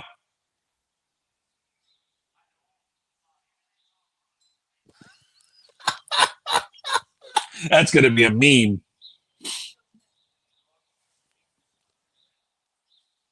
Gotta love the Freebird rule. Yeah. I didn't even know that was Julia.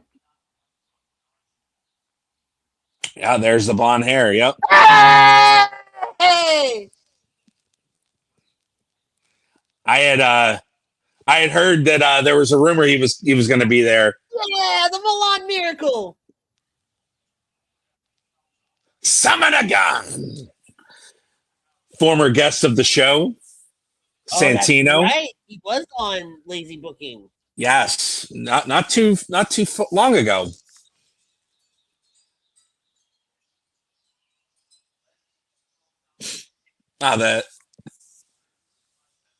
The other announce table will get theirs in the tribal combat match, I'm sure. Oh yeah, the whole arena is gonna get destroyed.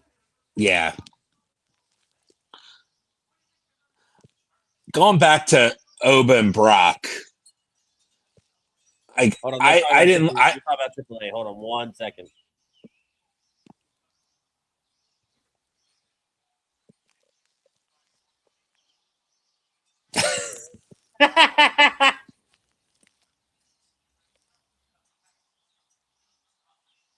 I wanted to hear him apologize to Michael Cole. Go ahead. No, all good. No, yeah, AAA was excellent last night. This vignette was amazing too. See, I never saw the comic this. book. Yeah, this is. Yeah, I gotta go back and watch the whole thing. If this doesn't give Chad Gable a push on the main roster, And nothing ever will. If you don't put the AAA title on Kaiser, he needs to be the one to beat, and it's got to be at their Triple Mania. Yeah, they announced a 2-night Triple Mania last night. First city. So we knew it was going to be 2 nights. We always knew, over the last few weeks. But the first night city was was what we don't know yet. Yeah, we have Vegas, and we don't. Yeah, I would imagine it's got to be in Mexico. Well, no. So it's in Mexico on the 3rd. The first night we don't know where it is because there's a gap between. I thought they announced Las Vegas. I guess I could be wrong. No.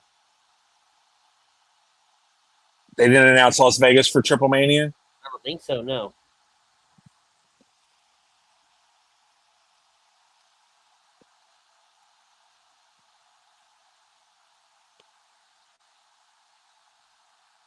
Yeah, I need to watch this.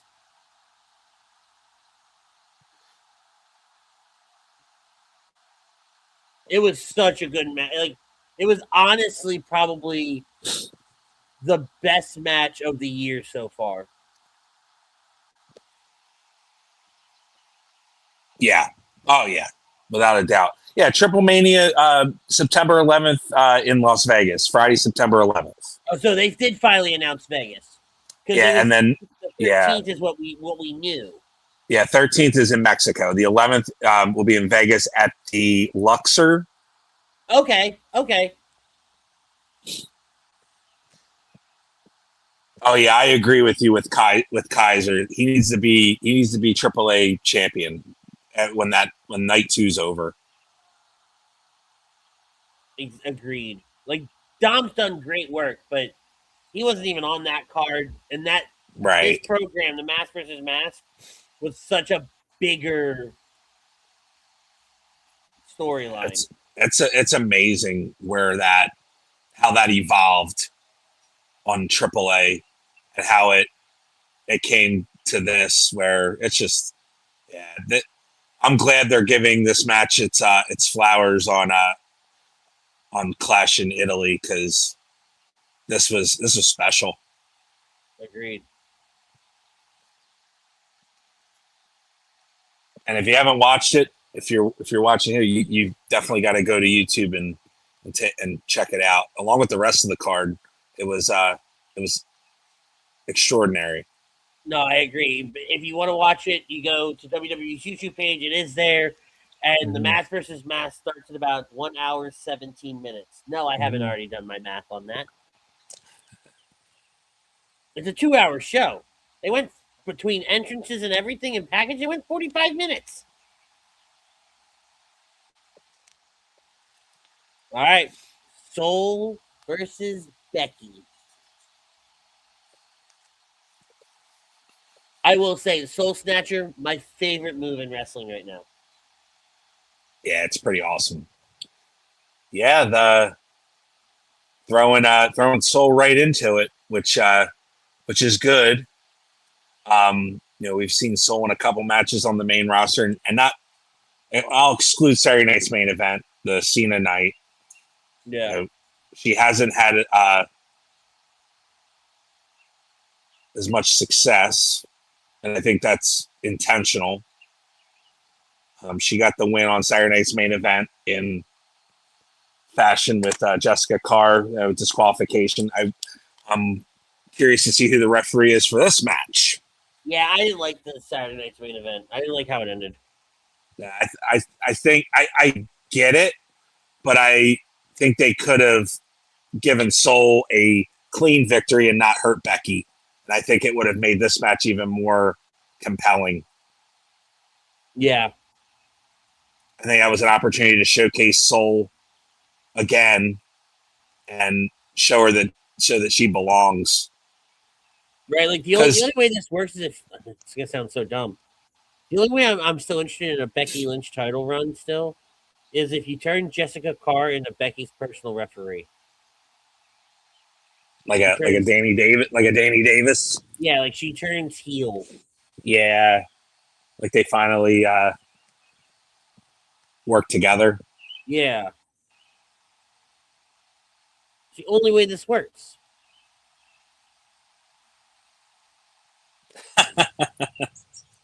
What? What are you getting? You're not. There's no video package. Break. Nope. See, these video packages need to be on all these platforms. What's it? A commercial right now? Yeah. At least there's no ads. It just says commercial break. Yeah. Well, yeah. These video packages are they're very important. Yeah, they are, but they aren't. Yeah, it's going through. They just showed the Saturday night's main event finish, and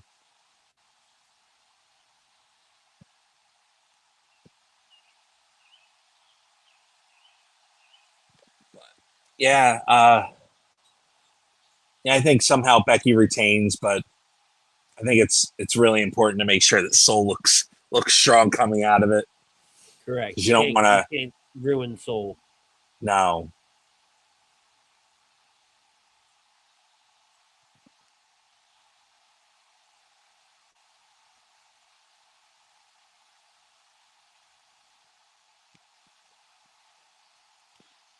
Looks like Raw and SmackDown are going to be in Mexico in September. Oh, good. They go on sale Friday. Mexico tour. They're going to be in Monterrey and a couple other cities. That's pretty cool. I'm sure we'll see a lot of AAA crossover there. Yes. So we're 3 down, 2 to go. Thank you, everybody, for joining us on this. It's afternoon here in the U.S. Oh yeah, because we got a lot of international people watching us. That's right. You're. I'm speaking it into existence. Oh God. The only way we're going to have somebody internationally watching us is if one of our followers is sitting overseas right now. Don just pops in and goes, "What's up, guys? I'm in Spain." I'd lose it.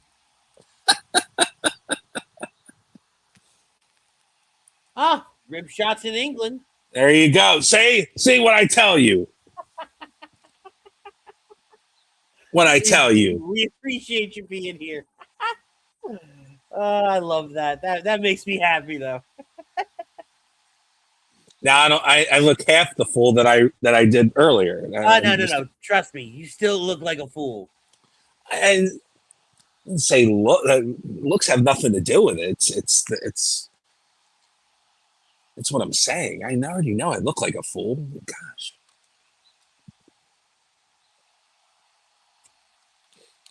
Yeah, that arena does look kind of. So it just came back. I had the Italian feed for a minute. They didn't. Oh, they really? didn't turn it down and turn Michael Cole back up.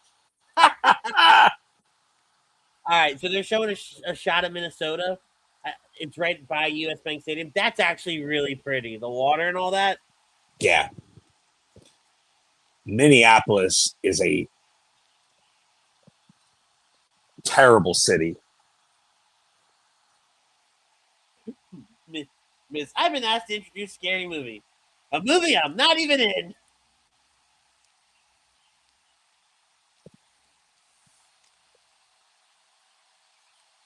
Surprised where's Danhausen?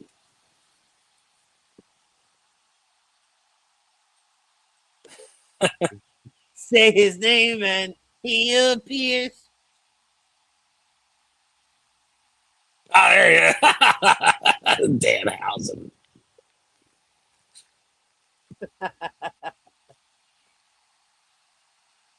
I can't believe all those guys are back in Scary Movie. I can't either. It's wild. I can't believe they're making a 7th one. Seriously. I saw a preview where they show there's a Squid Game reference. Oy. Oy.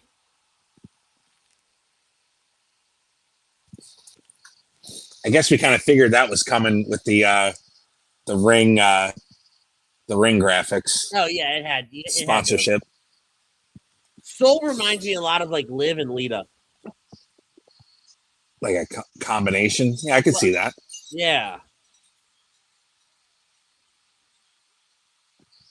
Only been wrestling 4 years. Yeah, hop, skip, and a jump.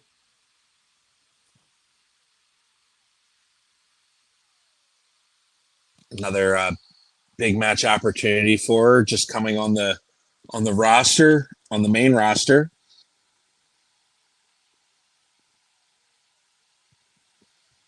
Do they pull the trigger here? I think you do. I would love to see that. I just don't know. I'm also a big supporter of the concept that if you're going to put a title on the line, and you're going to put a lot of titles on the line, at least one of them's got to change hands. Yeah, you got to do a switch. At least one. I agree. And I think this is what's needed. I think you inject some new life into the mid-card women's division. We know Soul can handle it. Yeah. Jessica Carr is our referee here. Not gonna lie, I hate Becky's music now. I don't like it either. I do not like it at all. I like the story behind it, but yeah, but I can't get used to it. I think it'd be better if you didn't have the lyrics. If you just yeah, I could see that.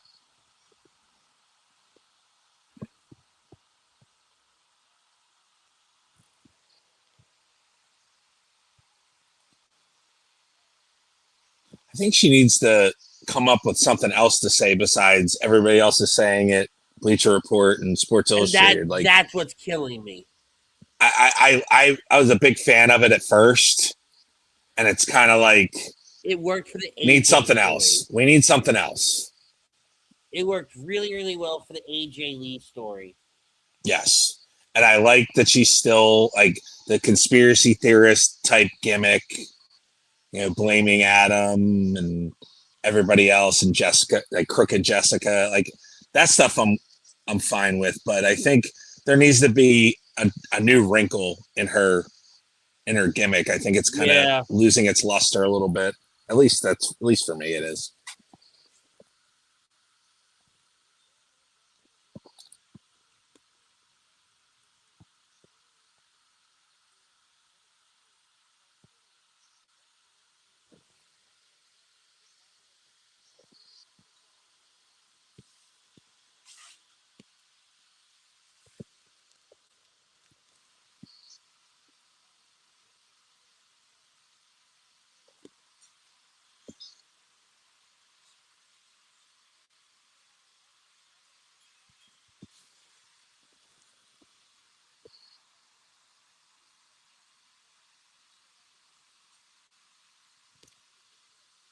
I will say she's made that Intercontinental title valuable. You know, putting it on Soul will definitely help her elevate her.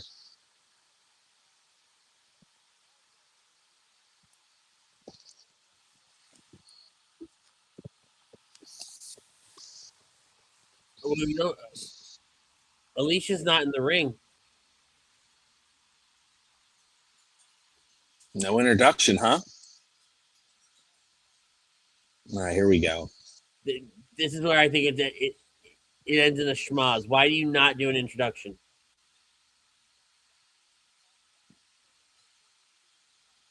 Yeah, I don't like that. If that's, it makes this match less meaningful. It makes the match feel weird. And maybe not to the well, casual fan. They did just regular announcements for her. Yeah, and not to the casual fan. The casual fan wouldn't look at that. Fans like us, you notice that kind of stuff, but it's those little things, right, that make a difference.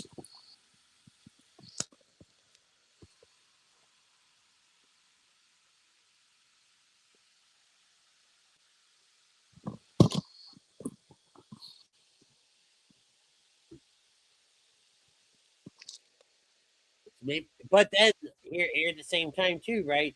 They got a different intro, so maybe the title will change hands. Maybe that's the formula. But we are playing the Jessica Cargill a lot. Yeah, they're definitely, and I think more and more that this happens, that's where you're gonna get. It's gonna be, what happens next in that backstory. Correct. You got a lot of things going on here. Yeah, and it just seems like every match, she's the referee. So it's like, at what point does it kind of come to a clash? Where's it going? Yeah. What's the payoff? Yeah. Get out of here. That looks so pretty. Yeah.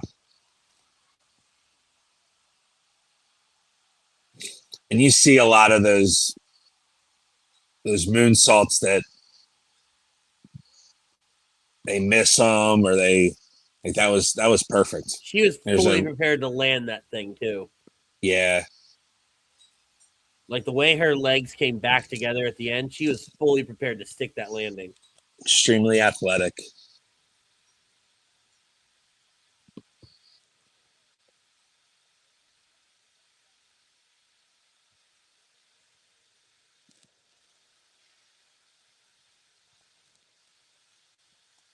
Ooh.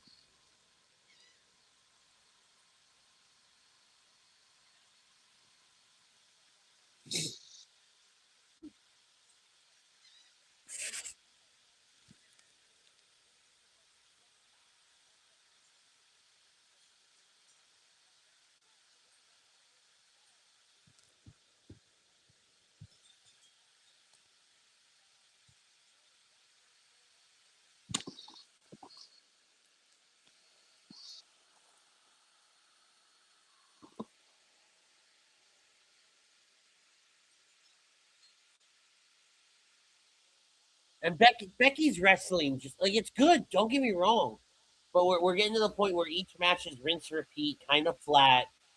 Like, I think you still need a little bit from Becky. Like you were Agreed. saying earlier, you Yeah. need something. Something fresh. Like it's kind of like where like the man stuff went eventually, where it got old. Yeah. Like it was effective at first, and then it got stale, and she changed it up. Now But- I think it's getting to that stage where it's starting to get a little stale, and she needs to freshen it up again. Like Big Time Bex was good, and then the transition back to the man was good. I don't know what this is. This isn't the man. This is like a, like I said, like you saying earlier, conspiracy theorist. You know, It's like we tried to combine the man and Big Time Bex together. yep, that's a good analogy.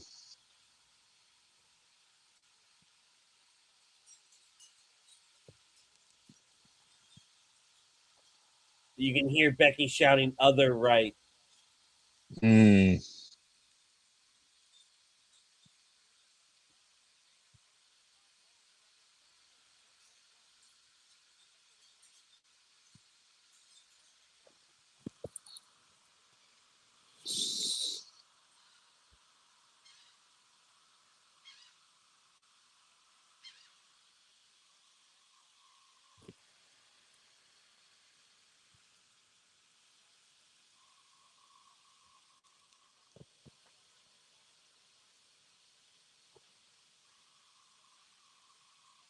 They're talking about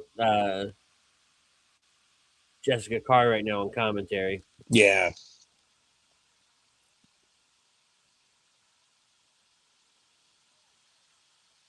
Yeah, definitely making sure that they she's a part of this story. Yeah.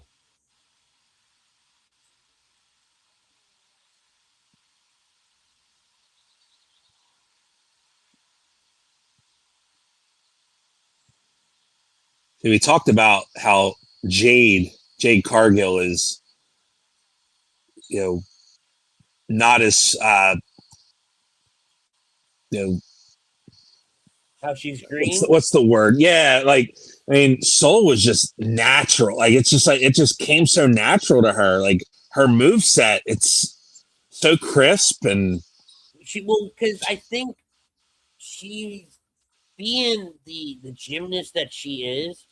A lot of this stuff is just incorporating the stuff that she's been doing since she was probably a little girl. true. Gymnastics and Yeah, Lord knows what else she did past the gymnastics.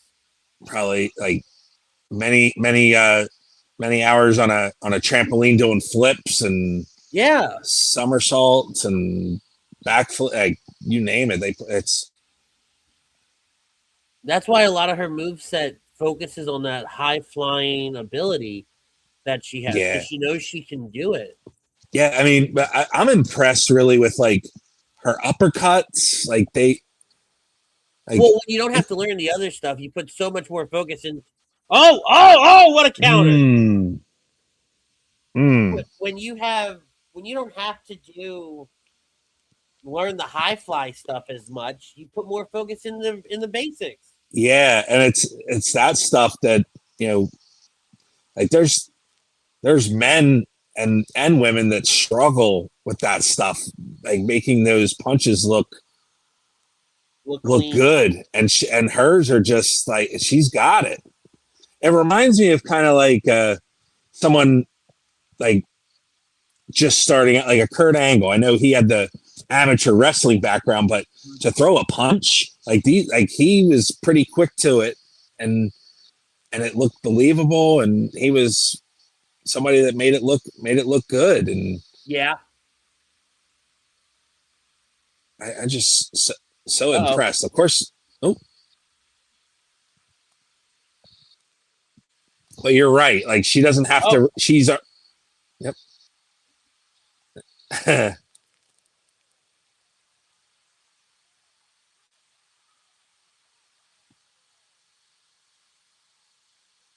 Hmm.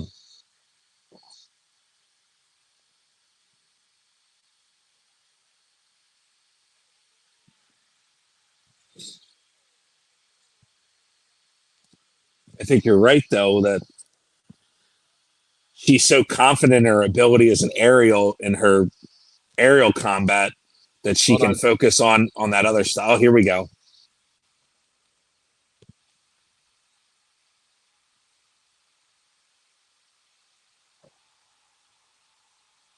Ooh, ooh.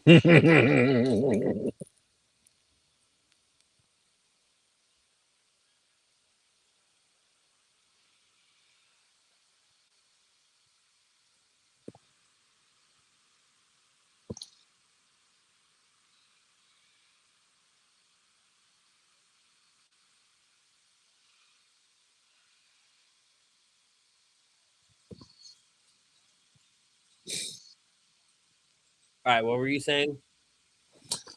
Oh no, I was just saying about her aerial stuff. She's so confident in it that she can focus on the other stuff and not have to.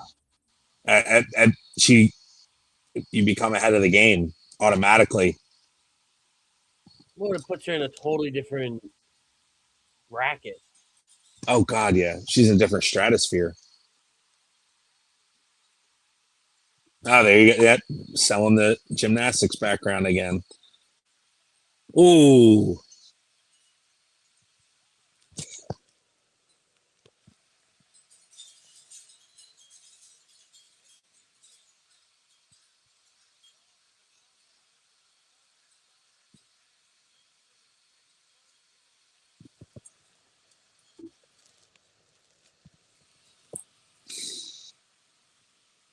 Uh-oh.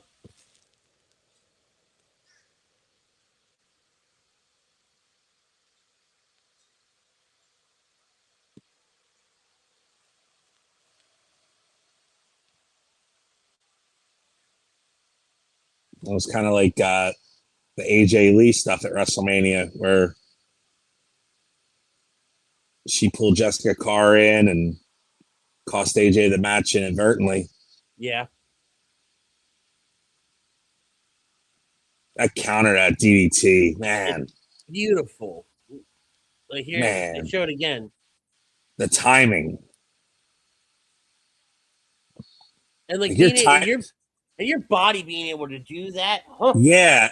And then the timing to put your hands down, like it's got to be all in one. Like I don't know how you do that. That's amazing.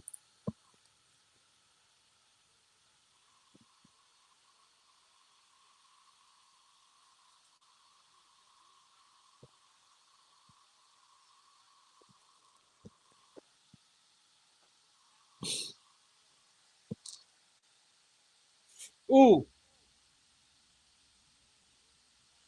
Becky was too far back and Soul got caught on the rope.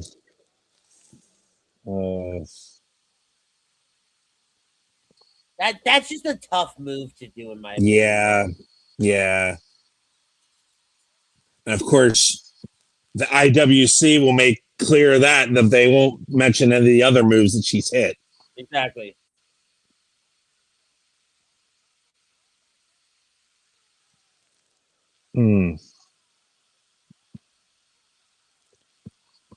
Okay.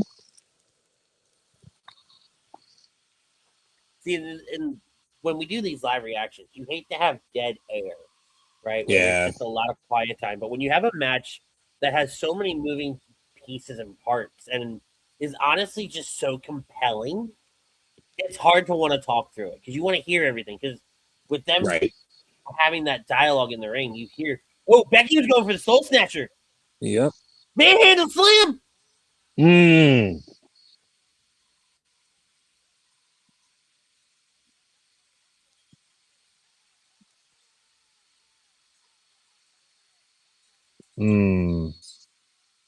Yo, if Becky would have hit that.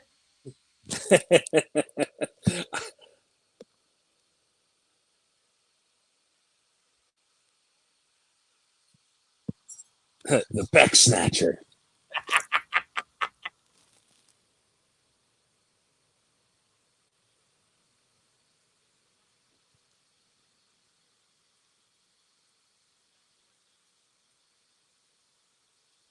Another really good wrestling match. Oh!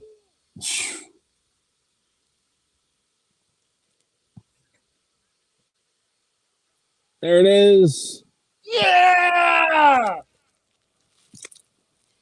Yeah! We asked for it and we got it. How about that? It was a pretty soul snatcher. I love the move. I've become very big on Soul, since her time in NXT over the last year. The stuff she was doing with Zarya was great. And this was great. That was a great match. And the little smirk from Jessica Carr looking down at Becky is epic. Like, I got her. Watch this. Up. Whoop. Got her.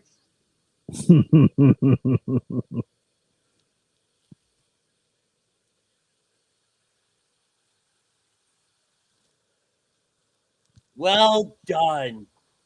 And the pop, that place blew up for her. Yeah, they did.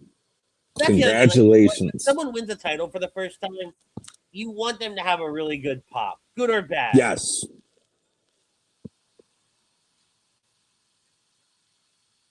Here come. Boom, boom, boom, boom, boom, boom, boom, boom, boom.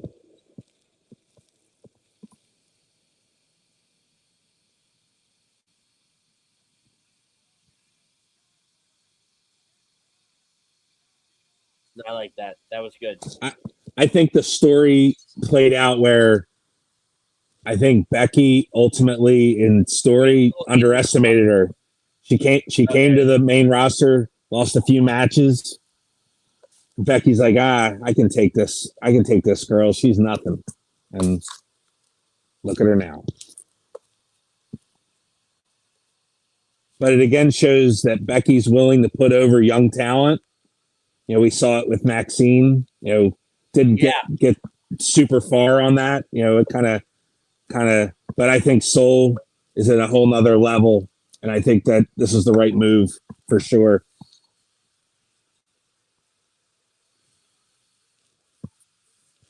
There you go. There was your theory that they got no rig announcement, so they got the title switch.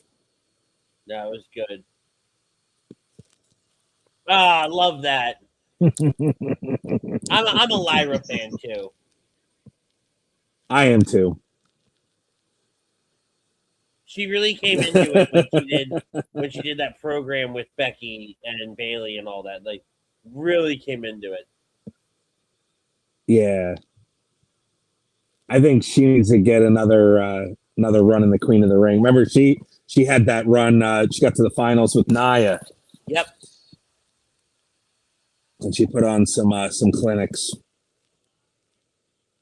Saturday night's main event, MSG.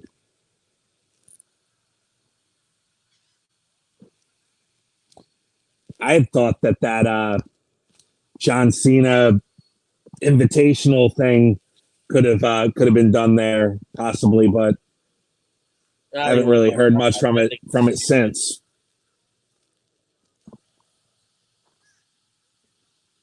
Imagine that card's gonna be pretty stacked for New York. Oh yeah, it better be. All right, here we go. Tribal combat. And I don't know if you heard that Jacob got legitimately injured the other night.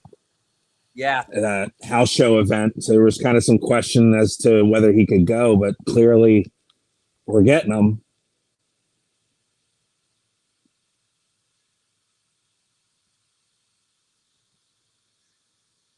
But yeah, one to go, baby. Yeah, so far it's been decent. I thoroughly enjoyed myself. I think the best match for me was honestly, oh Jesus. I think the best match for me was the Soul Becky match. I think that was the most, like, because again, we talked about it, right? When we go silent during a live reaction, it doesn't mean that we don't have anything to talk about. It just means we're so invested in a match, and especially like, and I can't speak for you. I've been a big Soul fan, and I've wanted to see her since she's come to the main roster. get involved and get in this championship run out the gate. Like, I don't normally want that from people when they come up from NXT.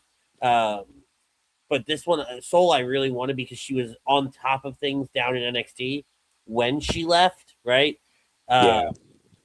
So I didn't want her to lose any momentum, and she hasn't. And I was enthralled the whole time during that match. You know, Gunther, Cody, it was good. It was what it was. I liked it. Was so creative. You know, we've had about 2 hours to think about it.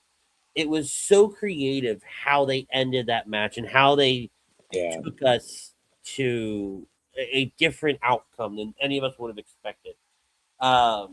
Rhea Jade was what it was. It was a good match. The right person won. You had the right. You didn't have the BFAB Meech and stuff happen too early, and you had the Charlotte stuff happen at the right time. And the dialogue between Jade and Charlotte was great. Oba Brock, again, I get it. I get the logic behind it. Yeah. But I don't like it. I don't like that we're here. I don't like that we're doing it. I don't think this needed to happen in the first place. Yeah, I think kind of understanding where they were going with that, it makes sense. But I'm with you. I think it was so well done at WrestleMania. Like, I could understand if it like didn't come off the way it did at Mania. Like, if they didn't do the Brock retirement thing, and I think I agree with you that I don't think that was planned, and they had to kind of rework some of that stuff. But it was so perfectly well done, and you pushed over to the moon, and now a loss, could that stun his momentum? I don't know. I think that open challenge stuff was kind of more of a letdown for me, because how many matches were you going to have where Oba was actually going to like fight anybody relevant in those open challenges? So I think if you're going to do something again, I guess in that sense, doing a series of matches with Brock fits that bill. But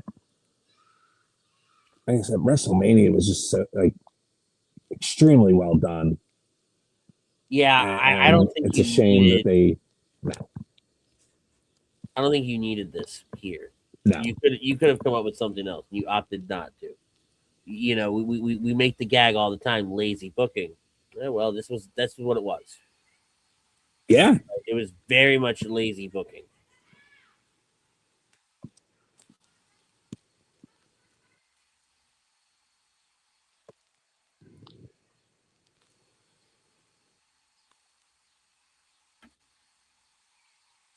Trying to get to where this banner looks right. Tribal Combat. Maybe if I just take out this.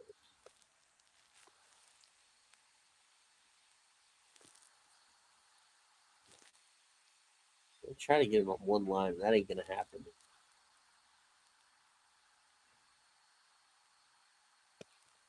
Saturday, June 27th is Night of Champions.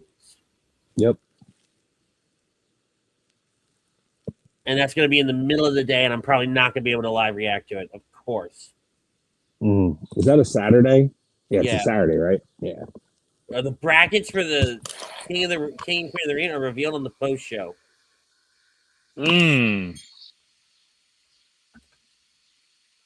I don't think we'll be on still for that, but if they do it right out the rip, maybe. But if we gotta wait for it, we won't be on for it. Oh, Raw's at 1:00 for me tomorrow. Oh yeah.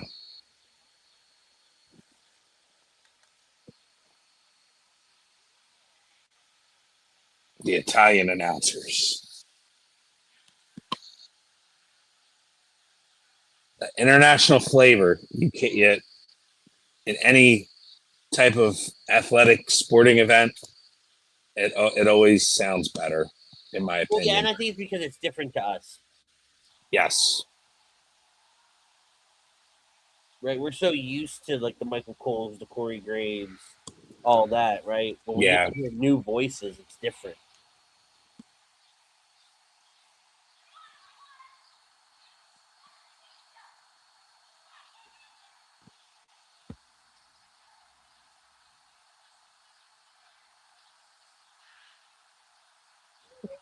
It is like, granted, I don't know Italian worth a damn, right? But you can understand and comprehend the emotion. Right, And but then at the same point, it's like, wait a minute, what you said one word. How did that mean all that?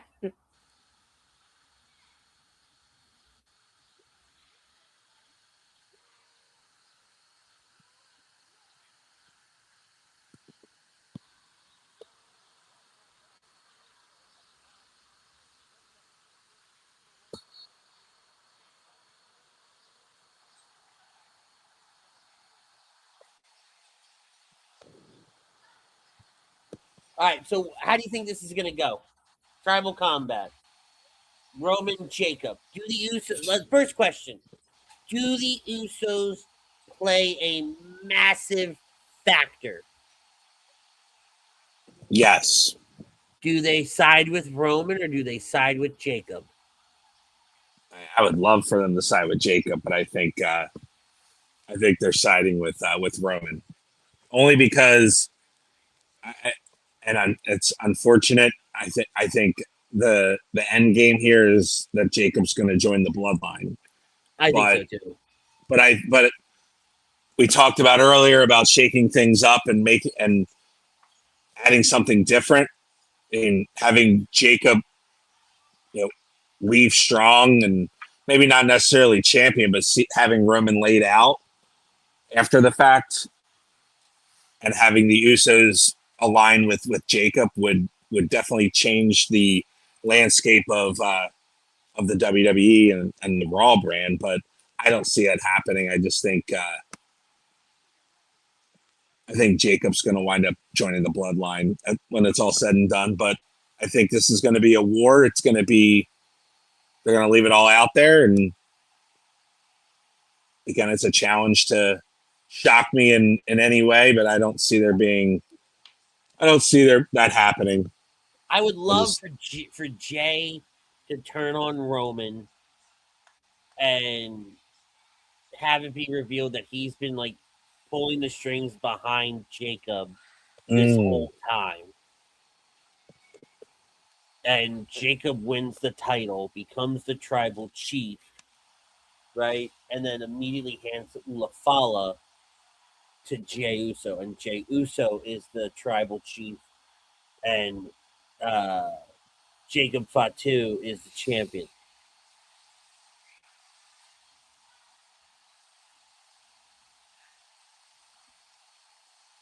I just don't know where you go with Jacob once he loses this match, except for the bloodline. Like, I'm trying to think of a different alternative. Like, I just don't see it. Unless he goes back to SmackDown and does something over there, and then we pivot to LA Knight with Roman and the Usos. Maybe.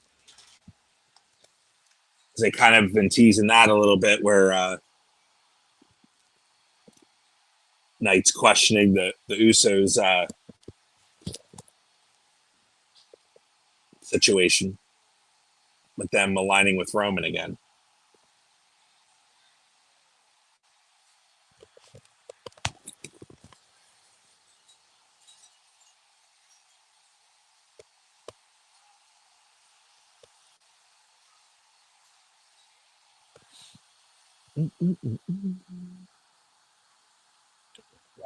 I don't know where he.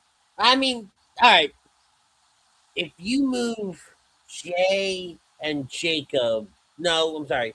Because if Jacob wins, he stays on Raw. I think you would move Roman and Jimmy, or if Jimmy sides them too, right? I mean, there's so many ways that you can go with this, and I think they'll all make some kind of sense.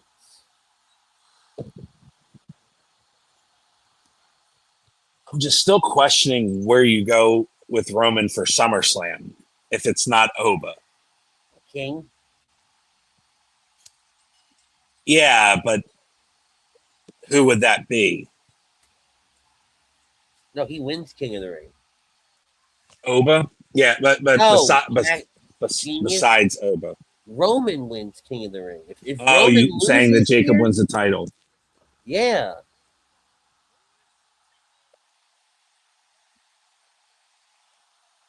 I don't know. All right. Realistically, I don't see Jacob winning. However, if we really want to shake the tree, you put the belt on Jacob.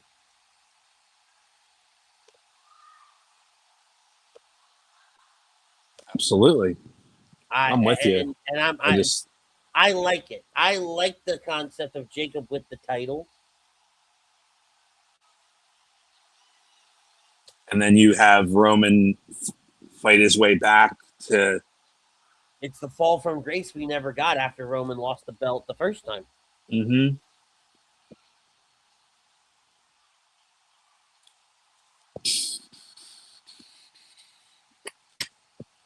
And imagine Roman having to acknowledge somebody else. Mm. It becomes a whole different ball game at that point. True.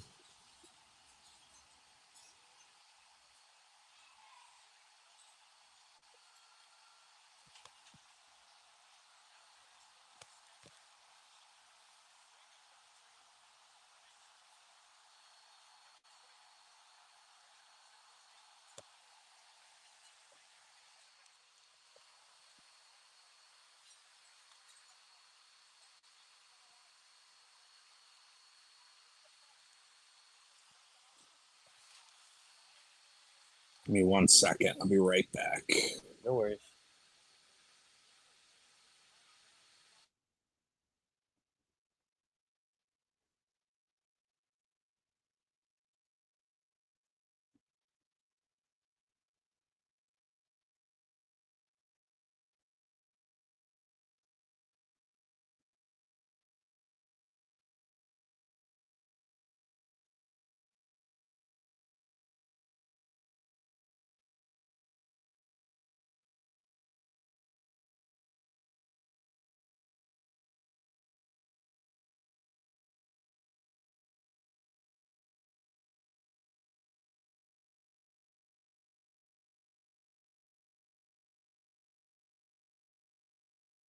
Oh, this is going to be a fight.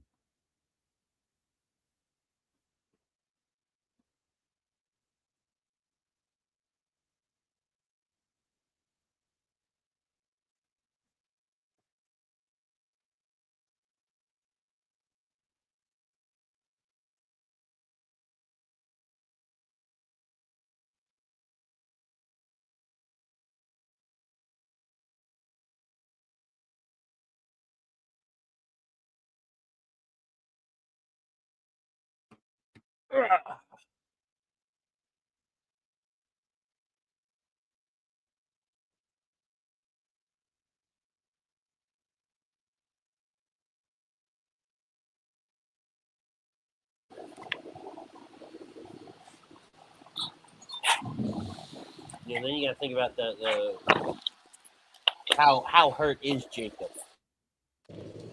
No, you don't have to get back yet. All right. So then you also got to think about how hurt is Jacob. Yeah, it'll be very telling once they start going at it.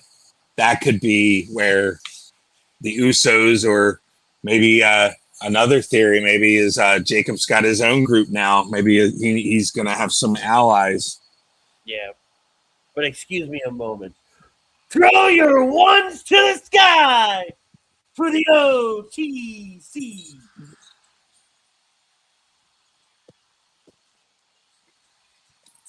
Sorry, I love that. It's a bit. I love they went back to the old music. I didn't like the other one. What's crazy is I didn't catch it because I think when we did the WrestleMania live reactions, I don't think for whatever reason in that moment, I didn't have sound. It wasn't until I got a text message from a buddy that said it's old music, and I went, "What? I don't hear anything." And then I realized I didn't have sound on. Yeah, it was. I was like, yes.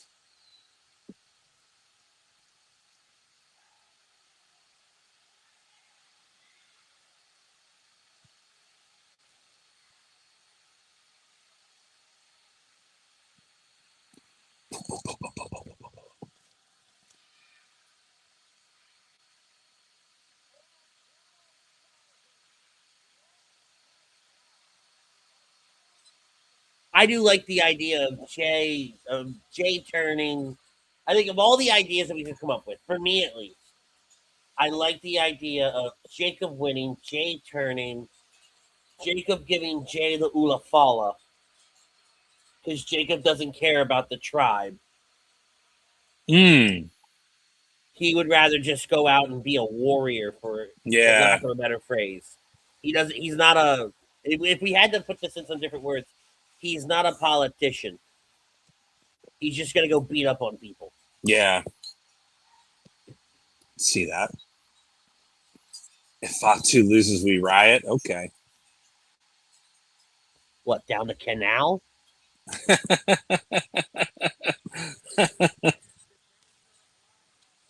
You guys gonna get in canoes and just block traffic? Sure.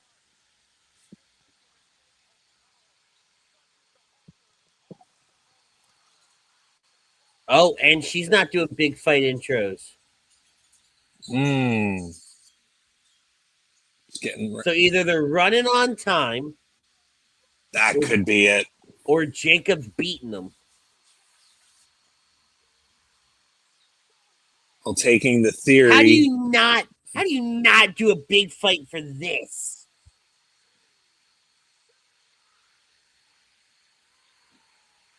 It's got to be a time thing. It's got to be. That's the only logical explanation. Telling you right now, if Jacob wins, I want the compilation clip put together, Chrome. There you go. And I just wanted to say he was right.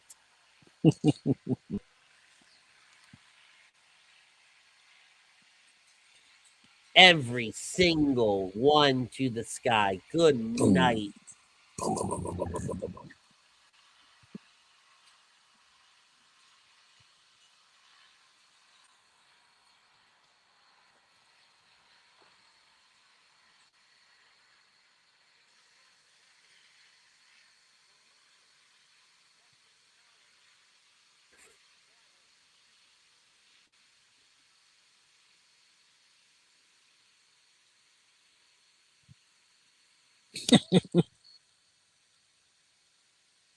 It can't be a time thing because this fool is still milking his entrance. Good point. That's strange.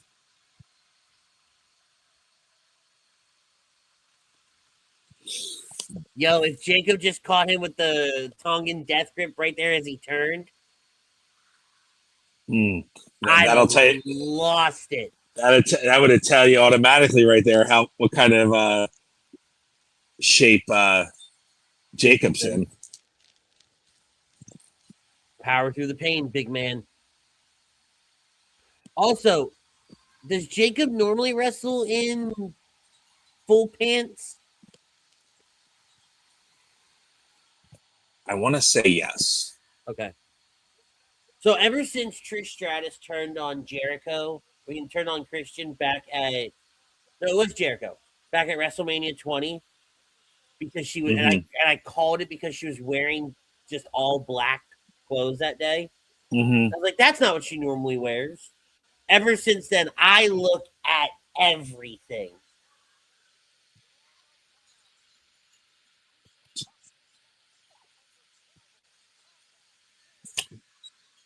Yeah, I'm pretty sure he wears the long pants, but okay, maybe a way to hide a knee brace or a.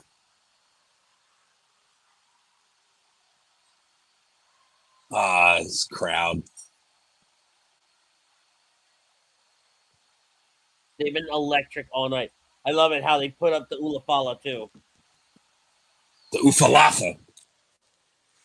The red hot chili pepper necklace. Yeah. All right, here we go. So they're acknowledging that over the. Where's the championship? Oh, he already lifted the championship. Yeah. But it's noteworthy that they're acknowledging that also. Well, they have for Tribal Combat. They did it Yeah, when... that's true. Good point. Good point. Yeah, that's not different.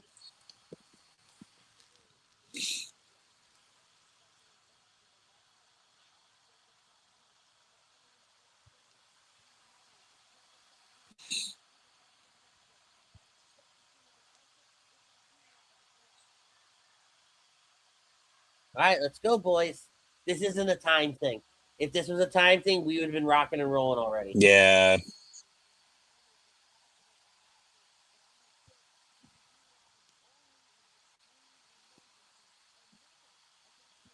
He looks like Haku. Yeah.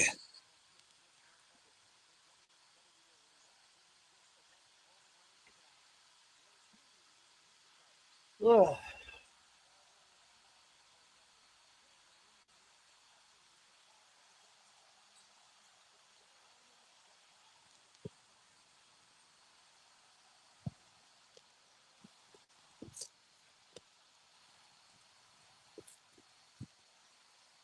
Let's go, people. And we got a standard collar and elbow tie up to start things off. Of course. Let's go.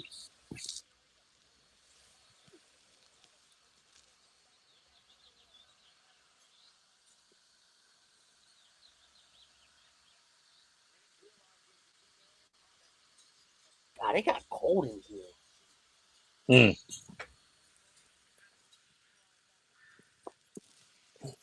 Well, when I can cook some cookies in my truck right now, I'd rather not have, all my fans off. It was 100 degrees when I got in the truck the other day. Ooh. Well, that was last night, matter of fact. Leaving the office. The truck was 100 degrees inside. Ugh.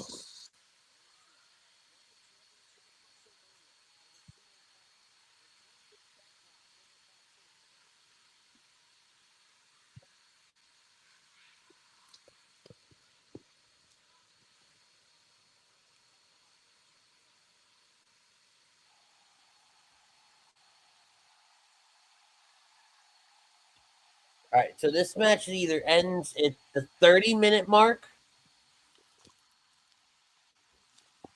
I think it might. I don't see them going 40 more minutes.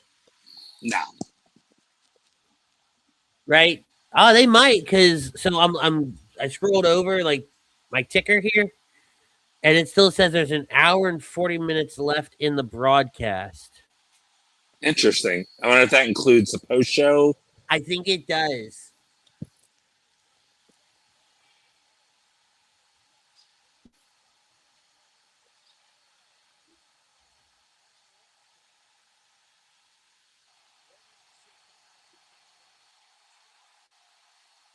So the post show is either going an hour and a half, an hour. Oh, there it is.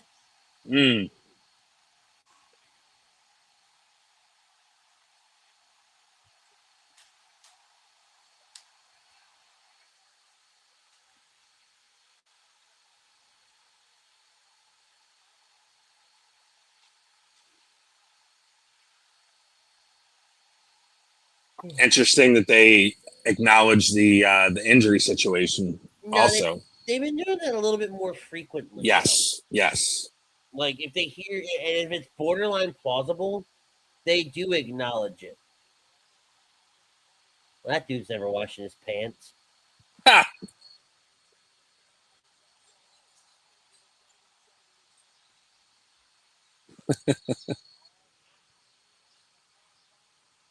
Oh, that's why this place looks weird. It was built for ice hockey for the Winter Olympics. Yep. Got it. Okay.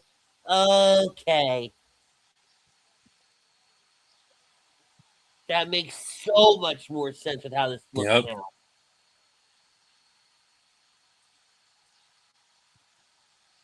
Oh, this looks safe. They were just there for was the Winter Olympics there this? I thought he said 2006. Okay. Let's see.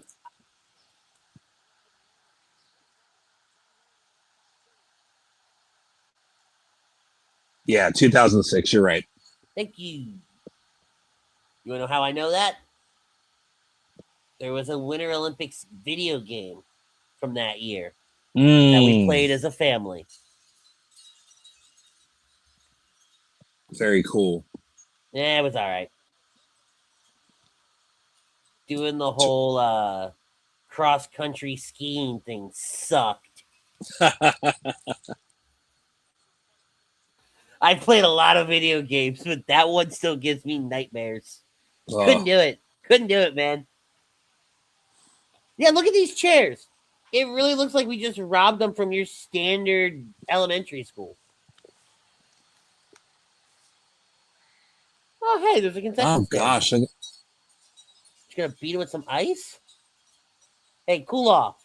God, those have got to be the most uncomfortable. Triple H to the back going, how much is that charging me now? Right.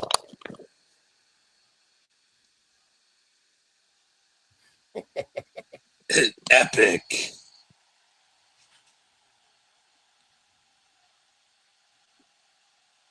Oh, I forgot. There's no DQ in Tribal Combat. Nope. Oh, that's right.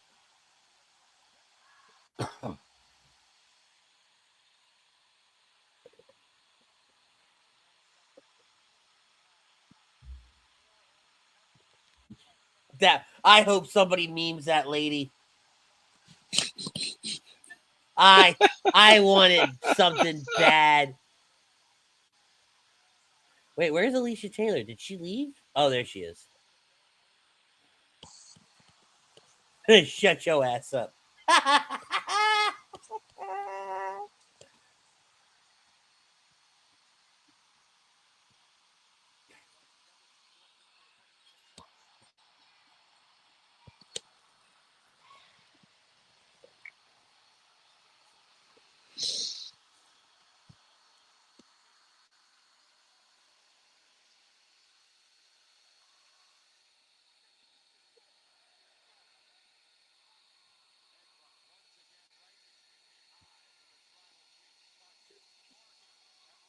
Can somebody explain to me when we became just so psychotic about tables?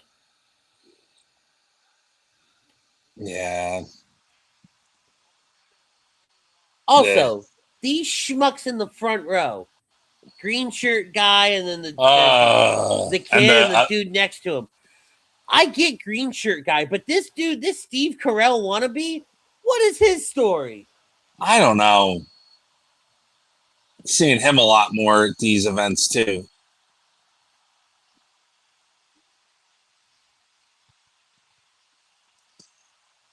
Like, what are they like? How much are they paying for these on location? I would imagine that's how they're getting those seats. No, so green shirt guy's got some like backstory, and the blue blue shirt guy next to him. Yeah, the guy with the button down. Yeah, no, on his right. Yeah, he's got like a collared shirt. Oh, is it a collared shirt? It looks like it. But they're always in the same spot. I saw some video online that someone on the street asked green shirt guy how he gets his tickets, and he said he gets them through on location. So yeah, you got the guy in like the snack shirt. Oh, the blue to his that guy. Oh, is that Alan? I don't know his name. Oh, that's not him. You're doing great. Words are hard. Do a sentence. Be nice. Be nice. That was. I thought you were meaning the guy on his left. No. There's a guy. I've seen that guy. The guy on his left is at all the shows too. Correct. The guy to his right, I'm not so sure. I don't know if I've ever seen him or noticed him before. I promise you, if you've seen Green Shirt Guy, you've seen this guy. I'm surprised Brock Lesnar guy didn't make his appearance. So he posted on one of the social media platforms that he was actually taking a step back from going to live events. But then he said that before, and then showed up the next week. So, but I think he already had like some tickets already bought. Oh, right. Like I think WrestleMania tickets he had already bought. Some stuff like that. Gotcha. I think I'd have to go back and find it, but I remember somebody calling him out for that. Oh, just toss the steps. Do it. You won't. You won't. Yeah. There we go.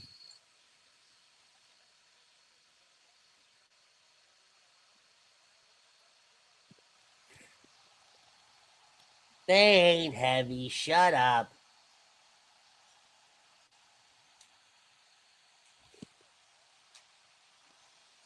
Those solid steel steps. Not the diamond plated steps.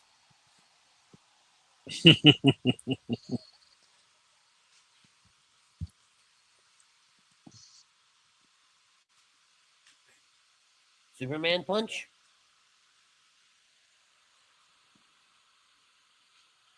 Drive by. Ooh, right into the pillar.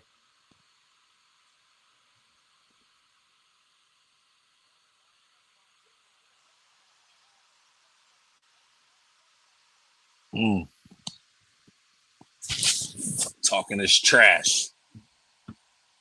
Roman is a great trash talker. Yeah, he is. Never used to be, but he's gotten better. Oh, yeah, he's light years ahead of where he was 10 years ago. Oh, yeah. He was struggling to get through promos. It's a promo, kid. Yeah.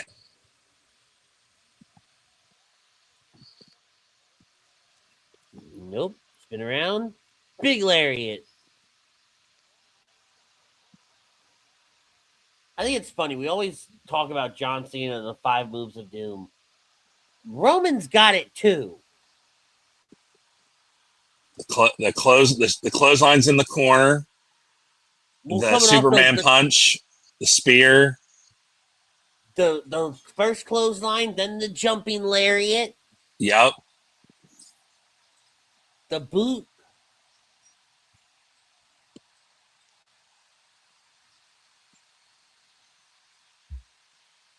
The man's got the same thing. Oh yeah, they all do. All the big stars, they all have their whiff.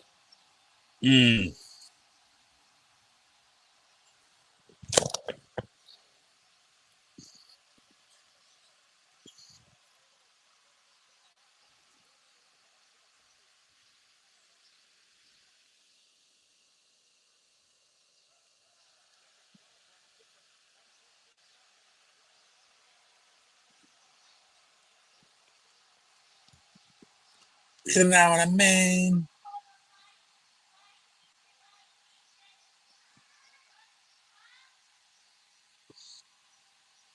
Da-da-da-da-da. Puppy power. It's funny because he's a werewolf. I'm stupid.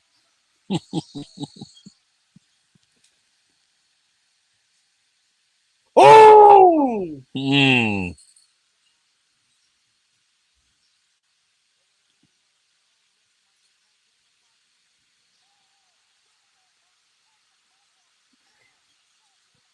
All right, so we're past the 30 mark. All right, I got to get a blanket. I'm turning my camera off for a second. I'm freaking cold. It's a different variation of the Superman punch. Good move.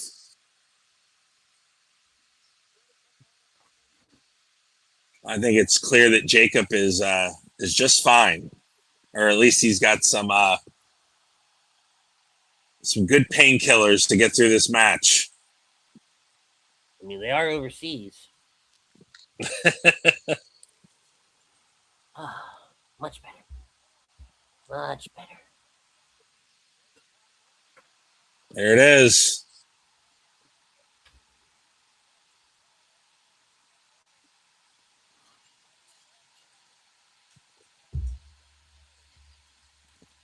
But if it's here's my Is this move like the sleeper? Is this like the? Yeah. See, I would have to go back and watch old stuff with Haku. I know the move, but I don't know the move. Yeah. Right. I'd have to go back and watch old stuff with Haku.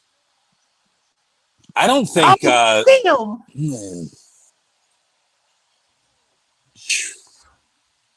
Damn. Jesus Christ.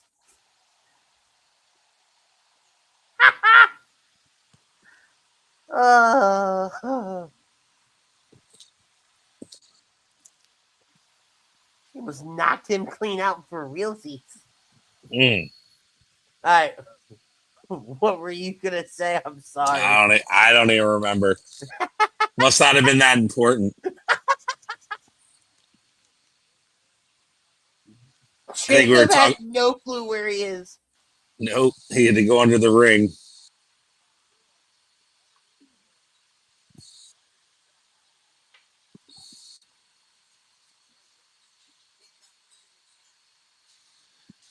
I mean, tribal combat, I'm surprised they're not using more weapons. Maybe it's coming. Nah. I know there's.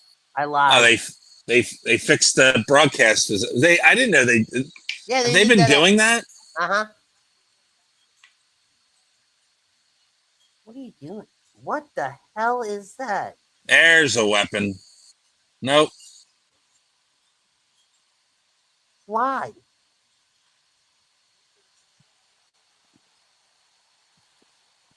Got some weapons now. Here we go. Ah! What is wrong with you?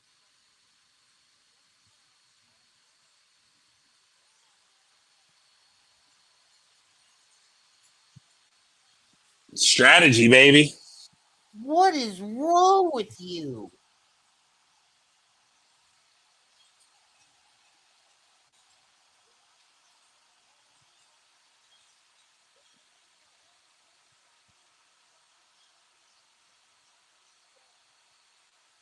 Mamma Mia. Is that what they were saying? Was Mamma Mia? That's what it sounds like.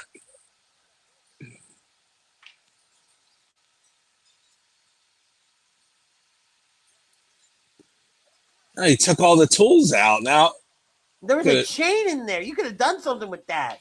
Yep.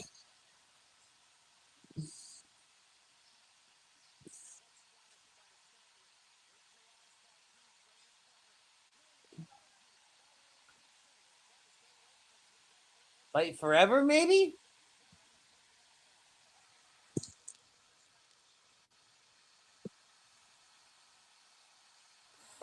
Fight for it, maybe.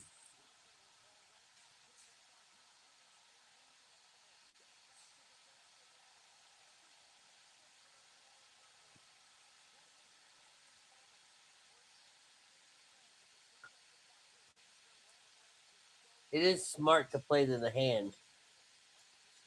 Yes, good storytelling. Roman's going through the table. I'm calling it's not just any table. It's a Slim Jim table. Oh, my apologies. He's going to snap into a Slim Jim. Sponsor, yeah, you got to snap into the table.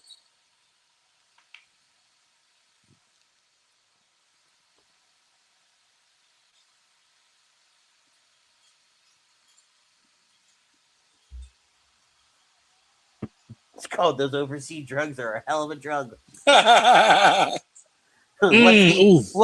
the FDA? Oh dear. Oh dear. What are you at? He's on the outside. I'm like 7 seconds behind you, 7 or 8 seconds. I got Fatu running right now. He's getting ready to run now. Okay.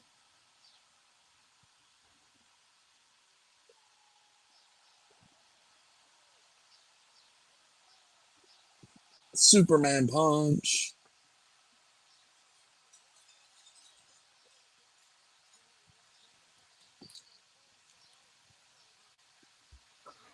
Shades of Umaga. Yeah. Nice little shout out there by Corey, Simone Bulldozer.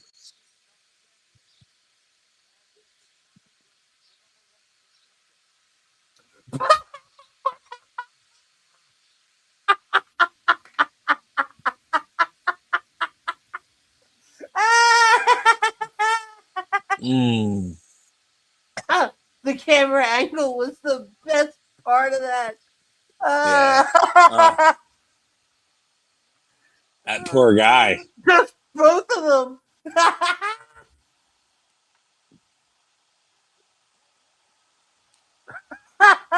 What poor damage did you inflict on the guy that's underneath of the Yeah, it's all about the barricade? security guard. Yeah. Is there hazard pay involved? We get time and a half. Right?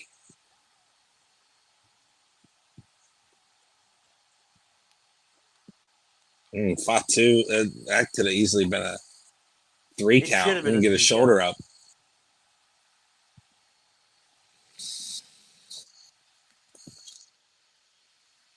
We're gonna see some. We're gonna see the Usos if we are. Or we might not. Well, they're letting them cook right now on their own, which I like.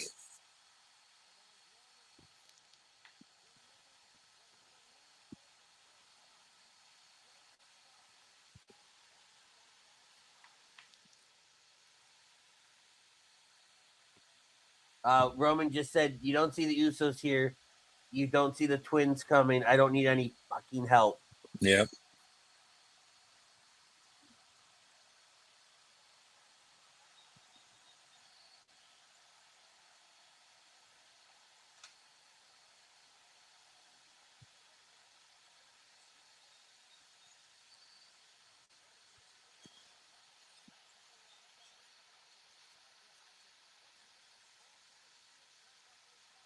And the other one too.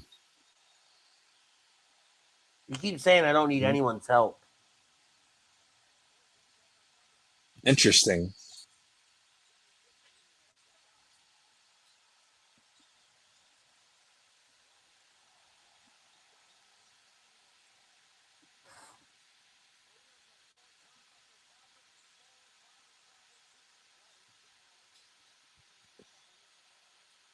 How easy those came off compared to what back in the days that they'd untie them and have a hard time getting them off.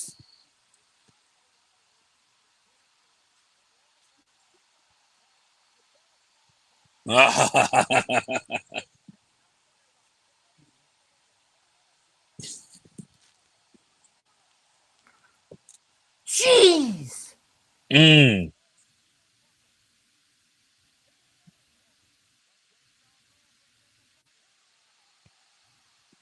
That was a hell of a spear.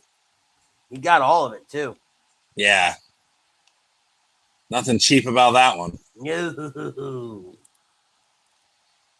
I thought when he broke I thought he was gonna try to crucifix pin him.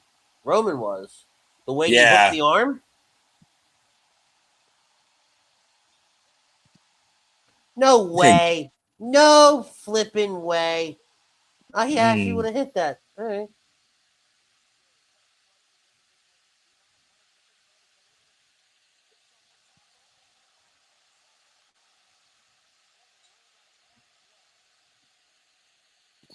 The table's still in play.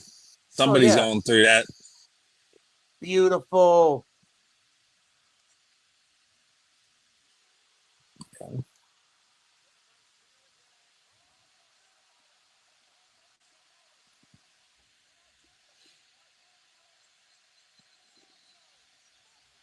Mm.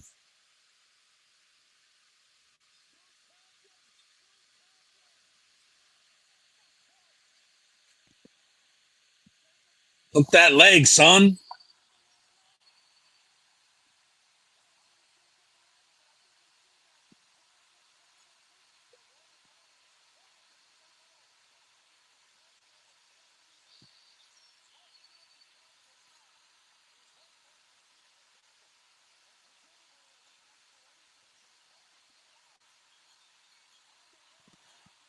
I low blowed him.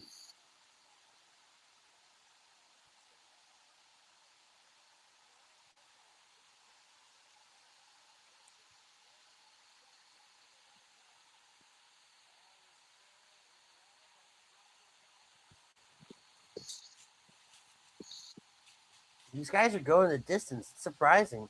Yeah. Considering Jacob's situation and, you know, I mean, Roman, since declaring he was coming back full time, I mean, he's put out some longer matches, which is great. Yeah, no, Glad absolutely. I'm here. I'm all here for it. Face it, Roman being involved makes the product better.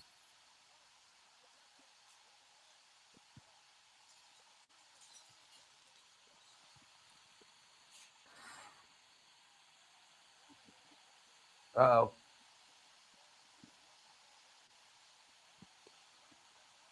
He should put it. He should throw his hand into the turnbuckle. Right?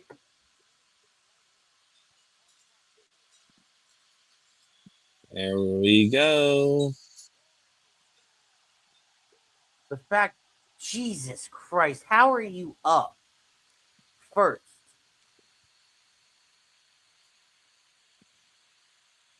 Gonna have to kill him. Ah, see, I don't like that.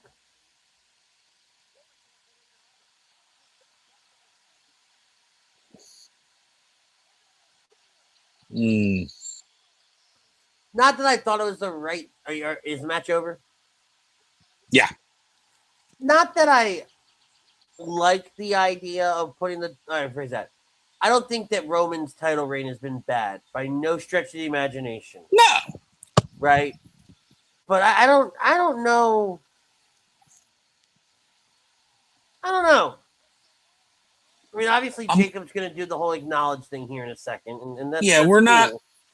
Yeah, we're not surprised with the outcome, but it feels very anticlimactic.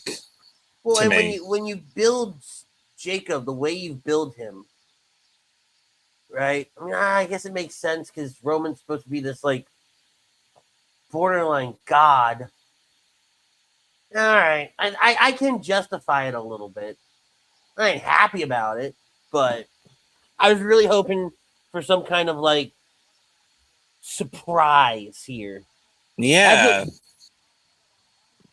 Yeah, nothing surprised me, but I think I was waiting for the element of surprise and just never got it.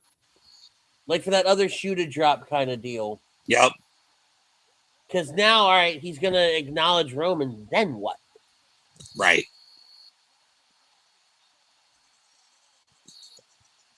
Like I think if anything, that like pushes him down. Like it like he like goes from.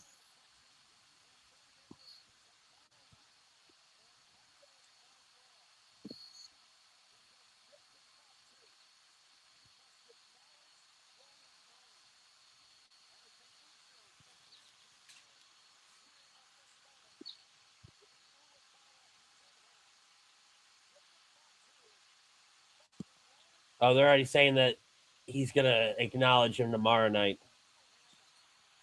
Hmm. So we don't even get it tonight. That's kind of dumb.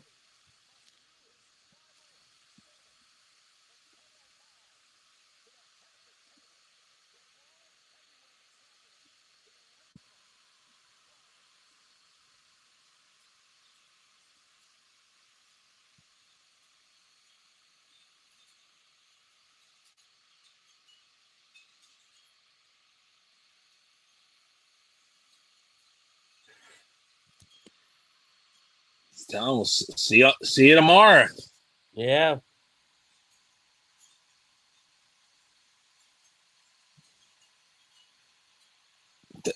I'm just hoping there's. Jimmy's got a weird face right now.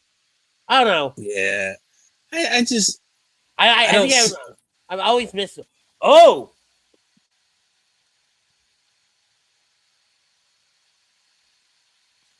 interesting.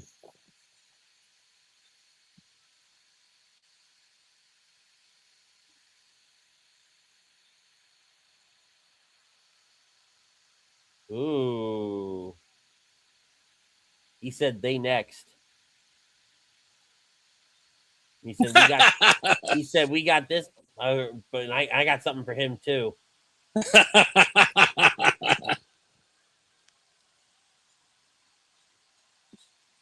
So we're going back to this though.